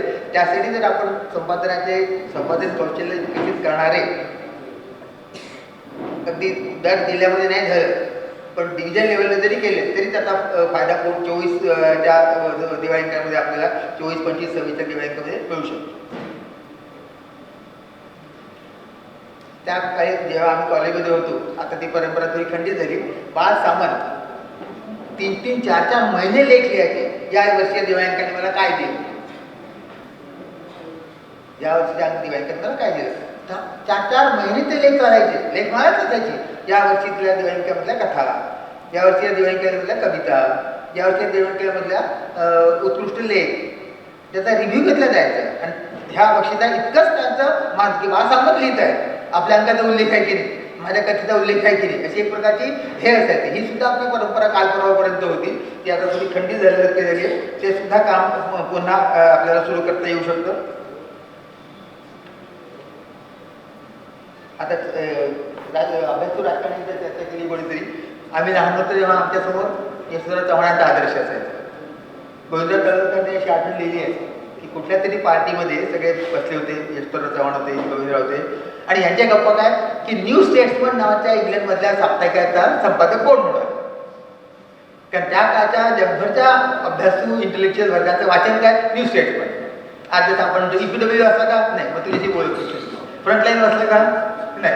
असं त्या दबदबाच्या काळामध्ये यशवंतराव चव्हाण आणि गोविंदराव तळवलकर गप्पा काय करतात, न्यू स्टेटमेंट मासिकाचा संपादक कोण होणार आहे, हा होणार आहे की तो होणार आहे. आणि संपादक चेहरा असलेले संपादक असल्यामुळं त्या मासिकाचे धोरण कसं बदलेल, धोरणात्मक परिणाम कसे होतील याचा सुद्धा तुम्हाला अंदाज बाळगतो. कारण व्यक्ती म्हणजे याचं म्हणजे माजगावकरांचा माणूस आहे, शिकूनची मौज, दलालांची दीपावली, कोठाळ्यांची दीपावली, फरक पडतो. लगेच तुम्हाला लक्षात की त्याची बॅटिंगमध्ये असतं, हा त्याच्याकडे बॅटिंग करतो, हा राऊतकडे बॅटिंग करतो, दोघे रन काढताय, त्याची स्टाईल वेगळी आहे. त्याची स्टाईल जी स्टाईल असते ना, it's like your signature is so unique. हे सगळ्या संपादनामध्ये आलं पाहिजे. दिवाळी म्हणजे नुसता आलेल्या एखादा गठाळा नव्हे, त्याच्यात एक हा तो कच्चा माल असतो, त्याला सजवावं लागतं, डेकोरेट करावं लागतं, अंकाची बांधणी करावी लागते. आणि ती बांधणी मुखपृष्ठापासून मलपृष्ठापर्यंत असं या तऱ्हेने जर आपण थोडं काम केलं तर जे अंक आपल्या समोर येतात त्यांचा दर्जा आणखी वाढू शकतो. एवढंच बोलतो मी आणि परीक्षकांच्या वतीनं विजेत्यांचं अभिनंदन. स्पर्धा आहे, कोणाला बक्षीस मिळेल कोणाला बक्षीस मिळत नाही, that is not the idea. The idea is to participate. त्याच्यात भाग घेतला पाहिजे, भाग घेत राहू दिवाळी निघत राहू. धन्यवाद. गेली काही वर्षे मी रामशेठजी ठाकूर यांचं नाव ऐकत होतो. त्यांच्या नावाच्या आधी माजी खासदार असं एक नाव आहे आणि माजी खासदार किंवा खासदार हे साहित्य क्षेत्रामध्ये किंवा सांस्कृतिक क्षेत्रामध्ये इतके रस घेणारे असतात हे आपण फार क्वचित पाहतो. आमच्या नागपूरमध्ये एक माझी आजी खासदार आहेत, राहितांना माहीत आहे. आणि एखाद दुसरा जर सोडला तर सगळे खासदार हे साहित्य म्हटल्यानंतर अगदी नाक मुरडणारे असतात. आमच्या नागपुरातल्या खासदारांना आणि आमदारांना नागपुरात कोण साहित्यिक आहे हे यावर्षीच्या अखिल भारतीय साहित्य सणाचा कोण अध्यक्ष झाला हे माहिती नाही आहे.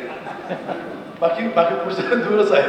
आणि अशा याच्यामध्ये 10 वर्ष खासदार झालेला एखादा माणूस किंवा एखादी व्यक्ती इतक्या आत्मीयतेने काम जेव्हा करायला लागते त्यावेळेला त्या माणसाप्रती किंवा त्या व्यक्तीप्रती आपल्या मनामध्ये जो आदरभाव निर्माण होतो तो खरंच एक अवर्णनीय असतो किंवा तो अमूल्य असा असतो. आणि अशाच माणसांच्या एकूण कार्यकर्तृत्वावर, त्यांच्या दातृत्वावर आणि त्यांच्या एकूणच सामाजिक बांधिलकीच्या भूमिकेवर हे संबंध विश्व उभं असतं हेही नाकारता येत नाही. मी हे संबंध धावपळ करत आलो असताना आणि इथे मी येण्याचं किंवा इथे मला निमंत्रित करण्याचं श्रेय हे जवी भाटकरांचं आहे. जवी भाटकरांनी मला निमंत्रित केलं आणि त्यांच्यावर मी आलो आणि फार माझ्यावर प्रेम करणारा माणूस.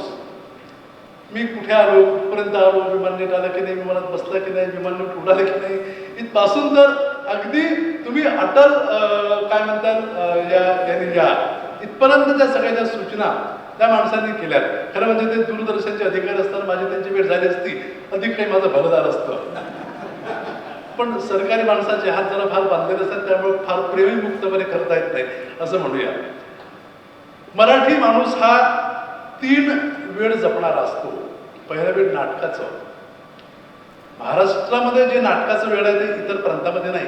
रंगभूमी भले तिथली फार अग्रेसर असेल पण नाटकाचं वेळ जे आहे ते वेळ मराठी माणसाला अधिक आहे. दुसरं मराठी माणसाचं वेळ जे आहे ते दिवाळींकांचं आहे आणि तिसरं वेळ आहे ते साहित्य संमेलनांचं आहे. भले आपल्या साहित्य संमेलनात दरवर्षी किती शिवाय देऊ देत, पुन्हा दरवर्षी नवीन नवीन ठिकाणी संमेलन भरत राहतातच. आणि या 3 वेळापैकी एक वेळ या ठिकाणी आज आपण साजरा करतो आहोत. आणि हा आपल्या एकूणच वाचन संस्कृतीचा आणि आपल्या समाजाचा एक महत्त्वाचा असा एक भाग आज झालेला आहे. दिवाळी अंक दरवर्षी जवळजवळ 1000च्या आसपास प्रकाशित होतात. एखाद्याला अधिकही असतील संख्या. आणि काही काही माणसं काही काही ज्याला आपण काय म्हणू की साहित्यप्रेमी हे खिशाला काय म्हणतात खार लावून किंवा पदरमोड करून कर्ज काढून दिवाळी अंक काढतात. असा आमचा एक वेळा माणूस समोर बसलेला आहे अरुण शेवतेसारखा. म्हणजे दरवर्षी वैशिष्ट्यपूर्ण दिवाळी अंक काढायचा आणि त्या दिवाळींकाचं वैशिष्ट्य असं ते ठेवतात की तो दिवाळींक पुढे मग त्यांच्या प्रकाशनातर्फे मग एक निवडक विशिष्ट अशा एका लेखांचं एक पुस्तक म्हणून येतं. मला आठवतं, मला वाटतं 2010 साली ठाण्याला साहित्य संमेलन झालं होतं. त्यावेळेला ऐवज नावाचं अतिशय सुंदर असं एक संपादन त्यांचं होतं आणि त्या साहित्य संमेलनाच्या आयोजकत्व म्हणा किंवा साहित्यप्रेम म्हणा की त्यांनी स्मृतिचिन्हासोबत तो ऐवज नावाचा मोठा असा ग्रंथ दिला. तो ज्याला आपण काय म्हणू की आपल्या संग्रही ठेवण्याजोगा असा तो ऐवज आहे. ऐवजच नाव त्याचं आहे. आमचे परम मित्र आणि आमचे प्रकाशक अशोक कोठावळे ते पुरस्कार घ्यायला आले तेव्हा नीरजाताई म्हणाले की तुमचे प्रकाशक आहेत आणि हे आमचे प्रकाशक आहेत ते म्हणताना आमचा पूर अभिमानाने भरून येतो. त्यांच्याकडे कथा पाठवली की ते आदित्य वाचतात, मग ते शुभांगीताईंना देतात वाचायला. दोघांनी वाचून झाल्यानंतर काही मतभेद असतील तर मग अनंत देशमुखांना देतात किंवा अविनाश कोल्हेला देतात की तुम्ही आणखी वाचा. आणि नंतर सुद्धा काहीतरी शंका असेल तर 1 वर्ष थांबूया, पुढच्या वर्षी देऊया. आणि त्यांचे जे चाळणे आहेत या चाळण्या म्हणजे या केवळ दिवाळींकरच्याच नाही, इतरही साहित्याच्या संबंधात त्याचा चाळण्या, आणि आज त्यांची तिसरी पिढी या ठिकाणी आलेली आहे. आणि हा दिवाळींक वैशिष्ट्यपूर्ण दिवाळींक असतो.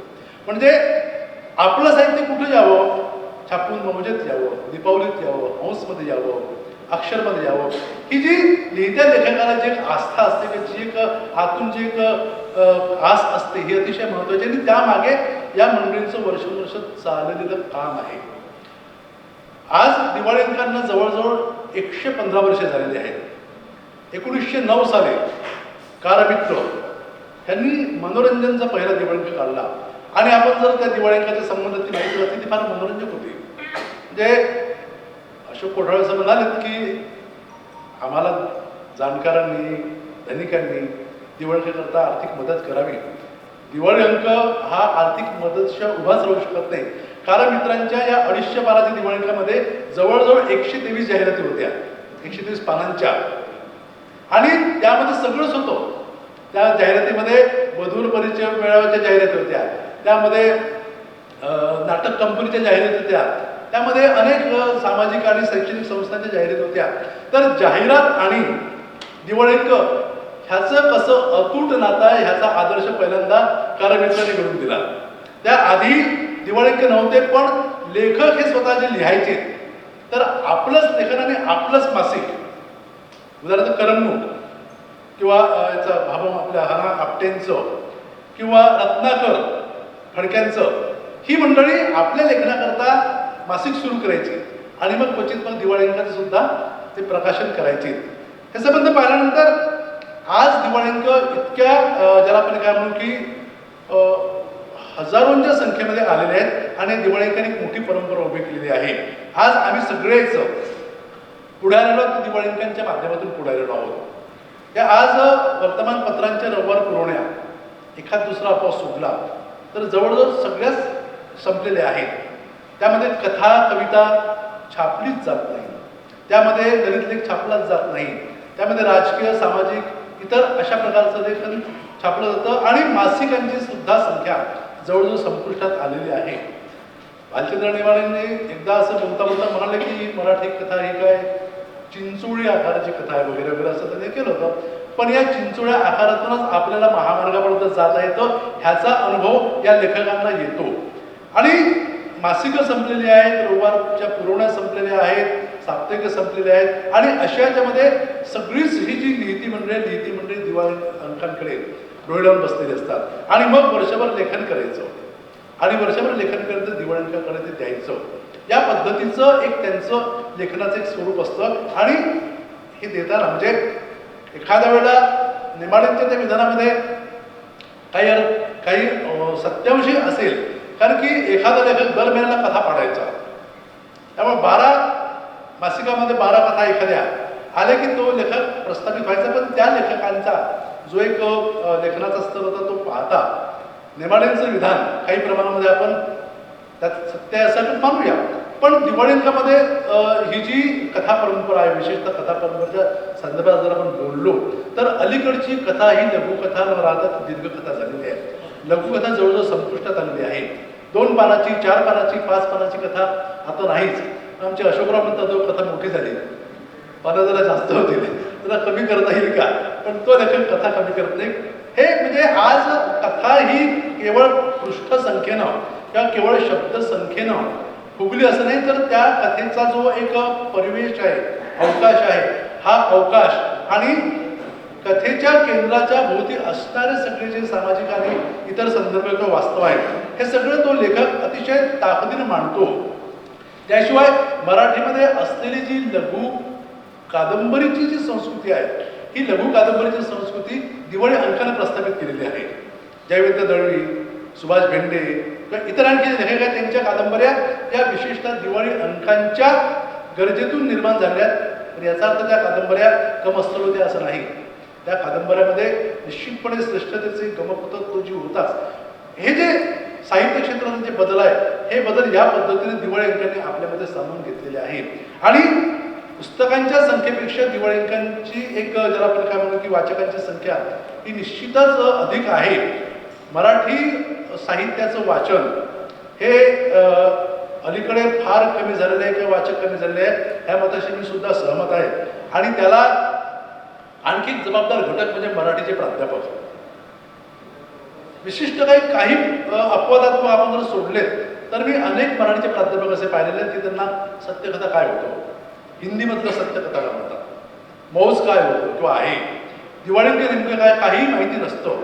आणि अशा प्राध्यापकांच्या घरी 48 इंच, 52 इंच, 56 इंच TV असतो, पुस्तकांची रॅक नसते. आणि या प्राध्यापकांना काही देणं घेणं नसतं. अर्थात हे सगळ्यांच्याच बाबतीत नाही, काही अतिशय ताकदीने लेखन करणारे अलीकडचे प्राध्यापक आहेत, पण एक जवळजवळ चित्र आहे असं दिसतं.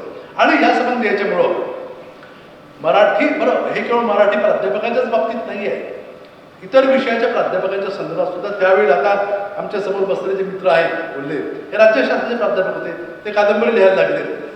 अर्थशास्त्राचे प्राध्यापक गंगाधर गाडगीळ होते. शेतकी महाविद्यालयामध्ये अरविंद गोखले होते. आज हे चित्र बदललेलं आहे, पण बदललेलं असताना सुद्धा आजच्या सामाजिक वास्तवाचं एक जे प्रतिबिंब जे उमटतं ते इतर माध्यमांपेक्षा मराठी दिवाळींमध्ये अधिक प्रभावीपणे उमटतं, हे आपल्याला नाकारता येत नाही. 1980 सालचं दिवाळींक जो होता सत्यकथा अजूनही माझ्या लक्षात आहे. जे एक असं म्हणतात की हा एका रात्रीत स्टार झाला, हा एका रात्रीत फेमस झाला. असंच दिवाळींकामध्ये एका रात्रीत फेमस होणारा सुद्धा लेखक आहे. म्हणजे रुक्मिणी नावाची कथा आशा भगिनीची 1980च्या सत्यकथेची दिवाळींकात आली होती. आणि त्यानंतर आशा बगे त्या दिवाळींकामध्ये स्टार झाल्या आणि नंतर आशा बगे मराठी साहित्यात काय म्हणतात की रूढ झाल्या, स्थिरावल्या. आणखी एक सुंदर लेख होता सुधीर रसाळांचा, शिरवाडकरांच्या नाटकातील 3 मूलबंध, माती आकाश, सूर्य सूर्यफूल आणि ऐन फूल, असे 3 मूलबंध अतिशय सुंदर रूपामध्ये सुधीर रसाळांनी त्या लेखामध्ये मांडले. मला वाटतं तो लेख त्यांच्या नंतरच्या एका पुस्तकात आलेला आहे. आणि त्यावेळेला सुधीर रसाळ हे नाव फार कोणाला ठाऊक नव्हतं. 80ची जी गोष्ट, त्याला रसाळांचं 42-44 असावं.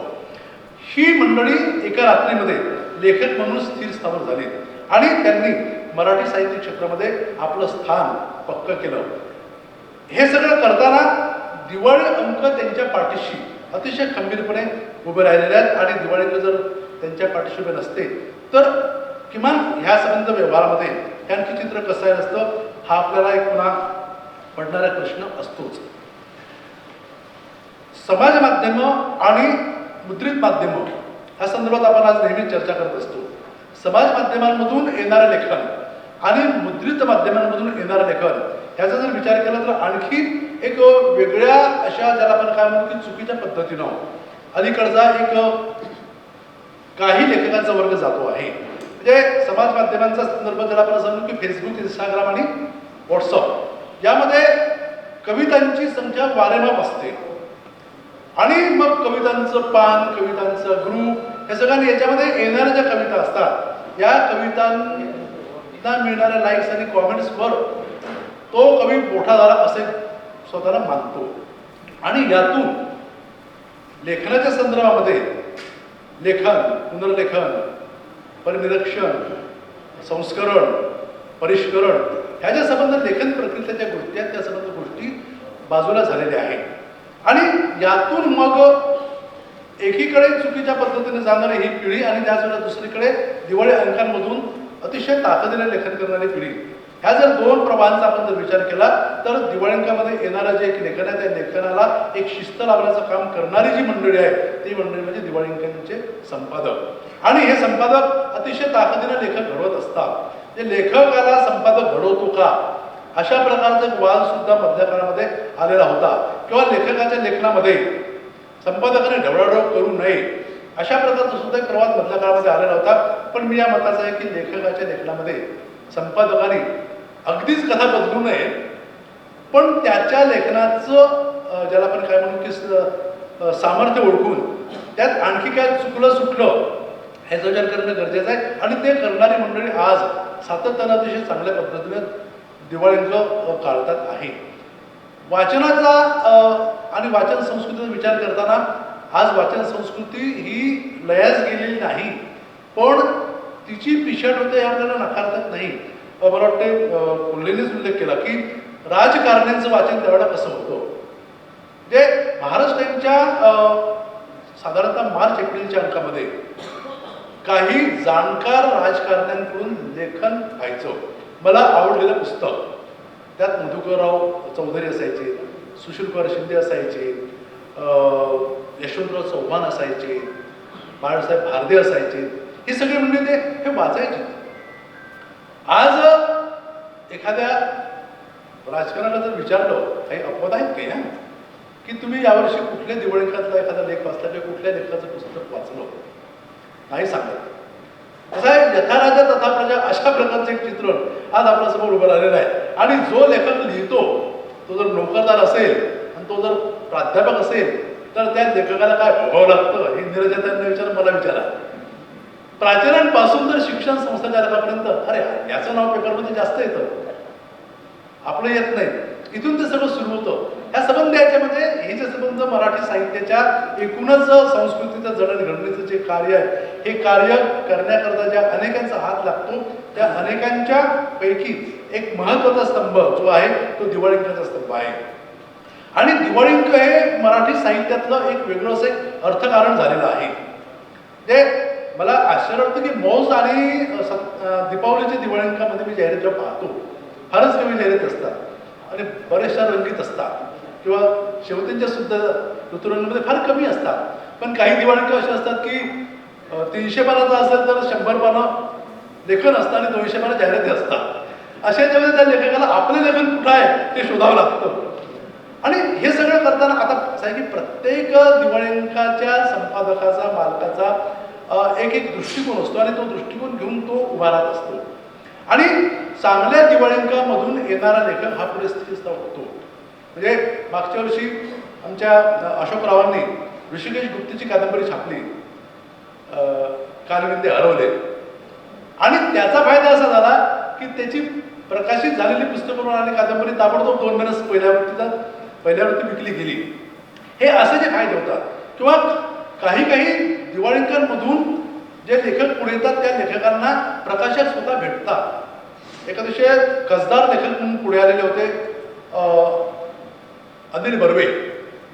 आणि अनिल बर्वेंनी नंतरचं लेखन दिवाळींकामध्ये बहुशा केलं. ते स्वतः मला वाटतं एक मासिकही चालवायचे स्वतः, त्यांचं आढावा वाटत नाही पण ते चालवायचे. आणि त्यातून माणूसमधून त्यांची थँक्यू मिस्टर ग्लाड कादंबरी आली होती. आणि त्या माणूस कादंबरी वाचल्यानंतर माधव मनोहर यांनी ती सांगितली प्रभाकर पणशीकरांना, अरे प्रभाकर, अशीशी फार तगडी कादंबरी माणूसच्या 2 अंकामध्ये आलेली आहे. मग शोध सुरू झाला, हा लेखक कोण, हा लेखक कोण, इकडे फोन जाऊ तिकडे फोन जाऊ. त्यांचं कार्यालय शिवाजीच्या अगदी समोरच होतं. त्यांना बोलावलं आणि सांगितलं की तुझ्या कादंबरीवर नाटक आम्हाला लिहायचं, तू लिहून देशील का. तर की हो. एकदा मी नाटक लिहिण्याचा प्रयत्न केला होता आणि ते राज्य नाट्य स्पर्धेत बऱ्यापैकी गाजलं, कोलंबस वाट चुकला म्हणून. आणि मग त्यांच्याकडून ते लिहून घेतलं. आणि त्यानंतर ज्याला आपण काय म्हणतो स्टार लेखक म्हणून ज्या लेखकांचा आपण उल्लेख करतो त्यामध्ये अनिल बर्वे हे लेखक होते. नंतर अनिल बर्वेने अतिशय ताकदीची नाटकं दिली, ताकदीच्या कादंबऱ्या दिल्यात.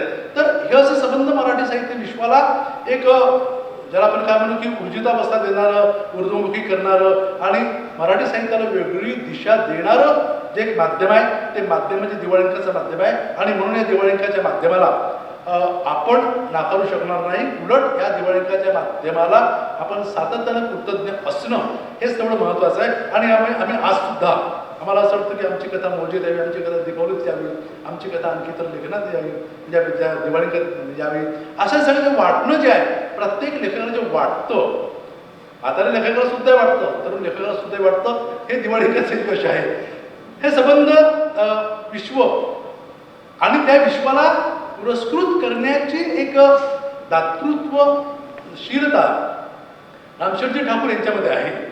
आणि अशी माणसं फार विरळ असतात. म्हणजे दिवाळींकांसाठी इतर पुरस्कार असतात पण ते पुरस्कार फक्त स्मृतिचिन्हापुरते असतात. म्हणजे पुरस्कार असतो शेवटी, तेवढं मान्य करत तरीही शेवटी कसं आहे की कधी कधी पुरस्काराचं महत्त्व पैशांवरही किमान गणलं जातं. म्हणजे बापरे 1 लाखाचा दिवाळींकाचा पुरस्कार त्या बात आहे.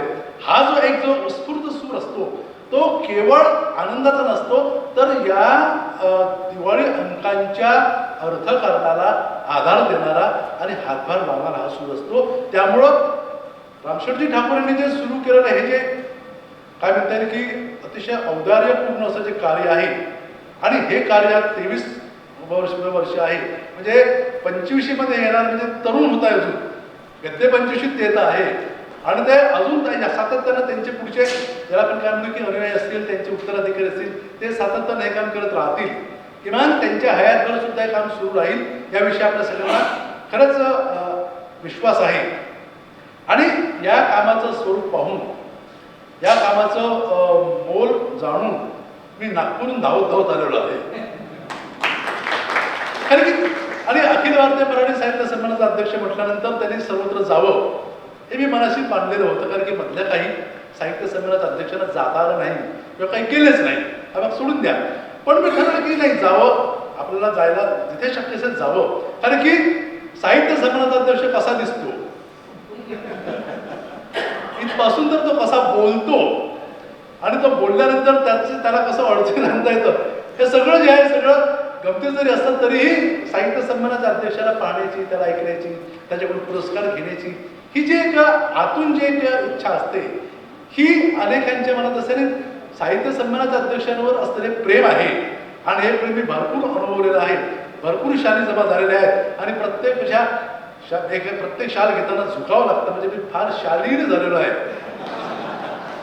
तर हे सगळं विश्व अतिशय महत्त्वाचं आहे, आणि त्या विश्वाचा एक मी घटक असल्यामुळं मलाही त्याचा मनापासून आनंद आहे. साहित्य संमेलन, दिवाळी अंक, नाट्य परंपरा आणि एकूणच वाचन परंपरा ह्या सगळ्याशी आपण फार आत्मीयतेने जुळलेलो आहोत, आणि आपण वेड्यासारखं त्याच्यावर प्रेम करतो आहोत. काही करू न करू, पण जी इथं मंडळी आहे, ही सगळी मंडळी त्याच्यावर नितांत प्रेम करणारी आणि हजारोच्या संख्येने प्रेम करणारी मंडळी आहेत. म्हणजे आज साहित्य विश्वाचं जे केंद्र आहे, हे केंद्र पुणे मुंबईपासून बदलून हे केंद्र आज महाराष्ट्राच्या, मराठवाड्याच्या, कोकणाच्या अगदी तळ कोपऱ्यापर्यंत गेलेलं आहे, आणि तिथे अतिशय ताकदीने लेखन करणारे लेखक आज पुढे आलेले येतात आहे. हे सबंध या लेखकांची ओळख करून देण्याचं काम दिवाळी अंकाची संस्कृती करते, हेही फार महत्त्वाचं आहे. त्यामुळे दिवाळी अंक परंपरेला कारण मी मानाचा मुजरा करतो, आणि अनेक मोठ्या दिवाळी अंकांनी माझंही लेखन छापावं, दीपावली तरी माझं लेखन प्रकाशित व्हावं, ऋतुरंग मधुनही व्हावं. मध्ये मध्ये ऋतुरंग त्यांचे अविष्य होते, शोभणे एखादा लेख पाठवा, पण एखादाच पाठवा होता दरवर्षी नाही म्हणत. कारण की त्यांच्याकडे लेखकांची संख्या भरपूर आहे, आणि संपादकाला, प्रत्येक लेखकाला खुश करायचं असतं. पण हाजरी भाग असला तरीही ह्या सगळ्यांच्या प्रति माझ्या मनामध्ये एक निश्चितच एक आदराची भावना आहे, आत्मीयतेची भावना आहे. त्यांना असंच लाखांचं बळ मिळत राहो, अशा पद्धतीच्या मी या ठिकाणी शुभेच्छा देतो. मला या ठिकाणी बोलावलं त्याबद्दल मी आपली कृतज्ञता व्यक्त करतो. आपण माझं भाष्य शांत चित्ताने घेतलं, आपल्या सगळ्यांचे आभार मानतो. थांबतो. धन्यवाद. पत्रकार संघ आणि श्री रामशेठ ठाकूर सामाजिक विकास मंडळाच्या संयुक्त विद्यमाने 23व्या राज्यस्तरीय दिवाळी अंक स्पर्धेच्या पारितोषिक वितरण समारंभासाठी आपण जमलो आहोत. आजच्या कार्यक्रमाचे अध्यक्ष आदरणीय रामशेठ ठाकूरजी हे या ठिकाणी उपस्थित राहिले, त्याबद्दल मी त्यांचे मनपूर्वक आभार मानतो. त्याचप्रमाणे प्रमुख पाहुणे 97व्या अखिल भारतीय मराठी साहित्य संमेलनाचे अध्यक्ष डॉक्टर रवींद्र शोभणे हेही नागपूरवरून या ठिकाणी उपस्थित राहिले. त्यांचेही मुंबई मराठी पत्रकार संघ आणि रामशेठ ठाकूर सामाजिक विकास मंडळाच्या वतीनं मी आभार मानतो. त्याचप्रमाणे कवयित्री नीरजाताई ह्याही कार्यक्रमाला उपस्थित राहिल्या, त्यांचेही मी आभार मानतो. रामशेठ ठाकूर सामाजिक विकास मंडळाचे अध्यक्ष आमदार प्रशांत ठाकूर, त्याचप्रमाणे सचिव परेश ठाकूर हेही या कार्यक्रमाला आवर्जून उपस्थित राहिले. त्याबद्दल मुंबई मराठी पत्रकार संघ आणि श्री रामशेठ ठाकूर सामाजिक विकास मंडळाच्या वतीनं मी या सर्वांचे आभार मानतो. तसेच आपण सर्वजण या ठिकाणी उपस्थित राहिलात.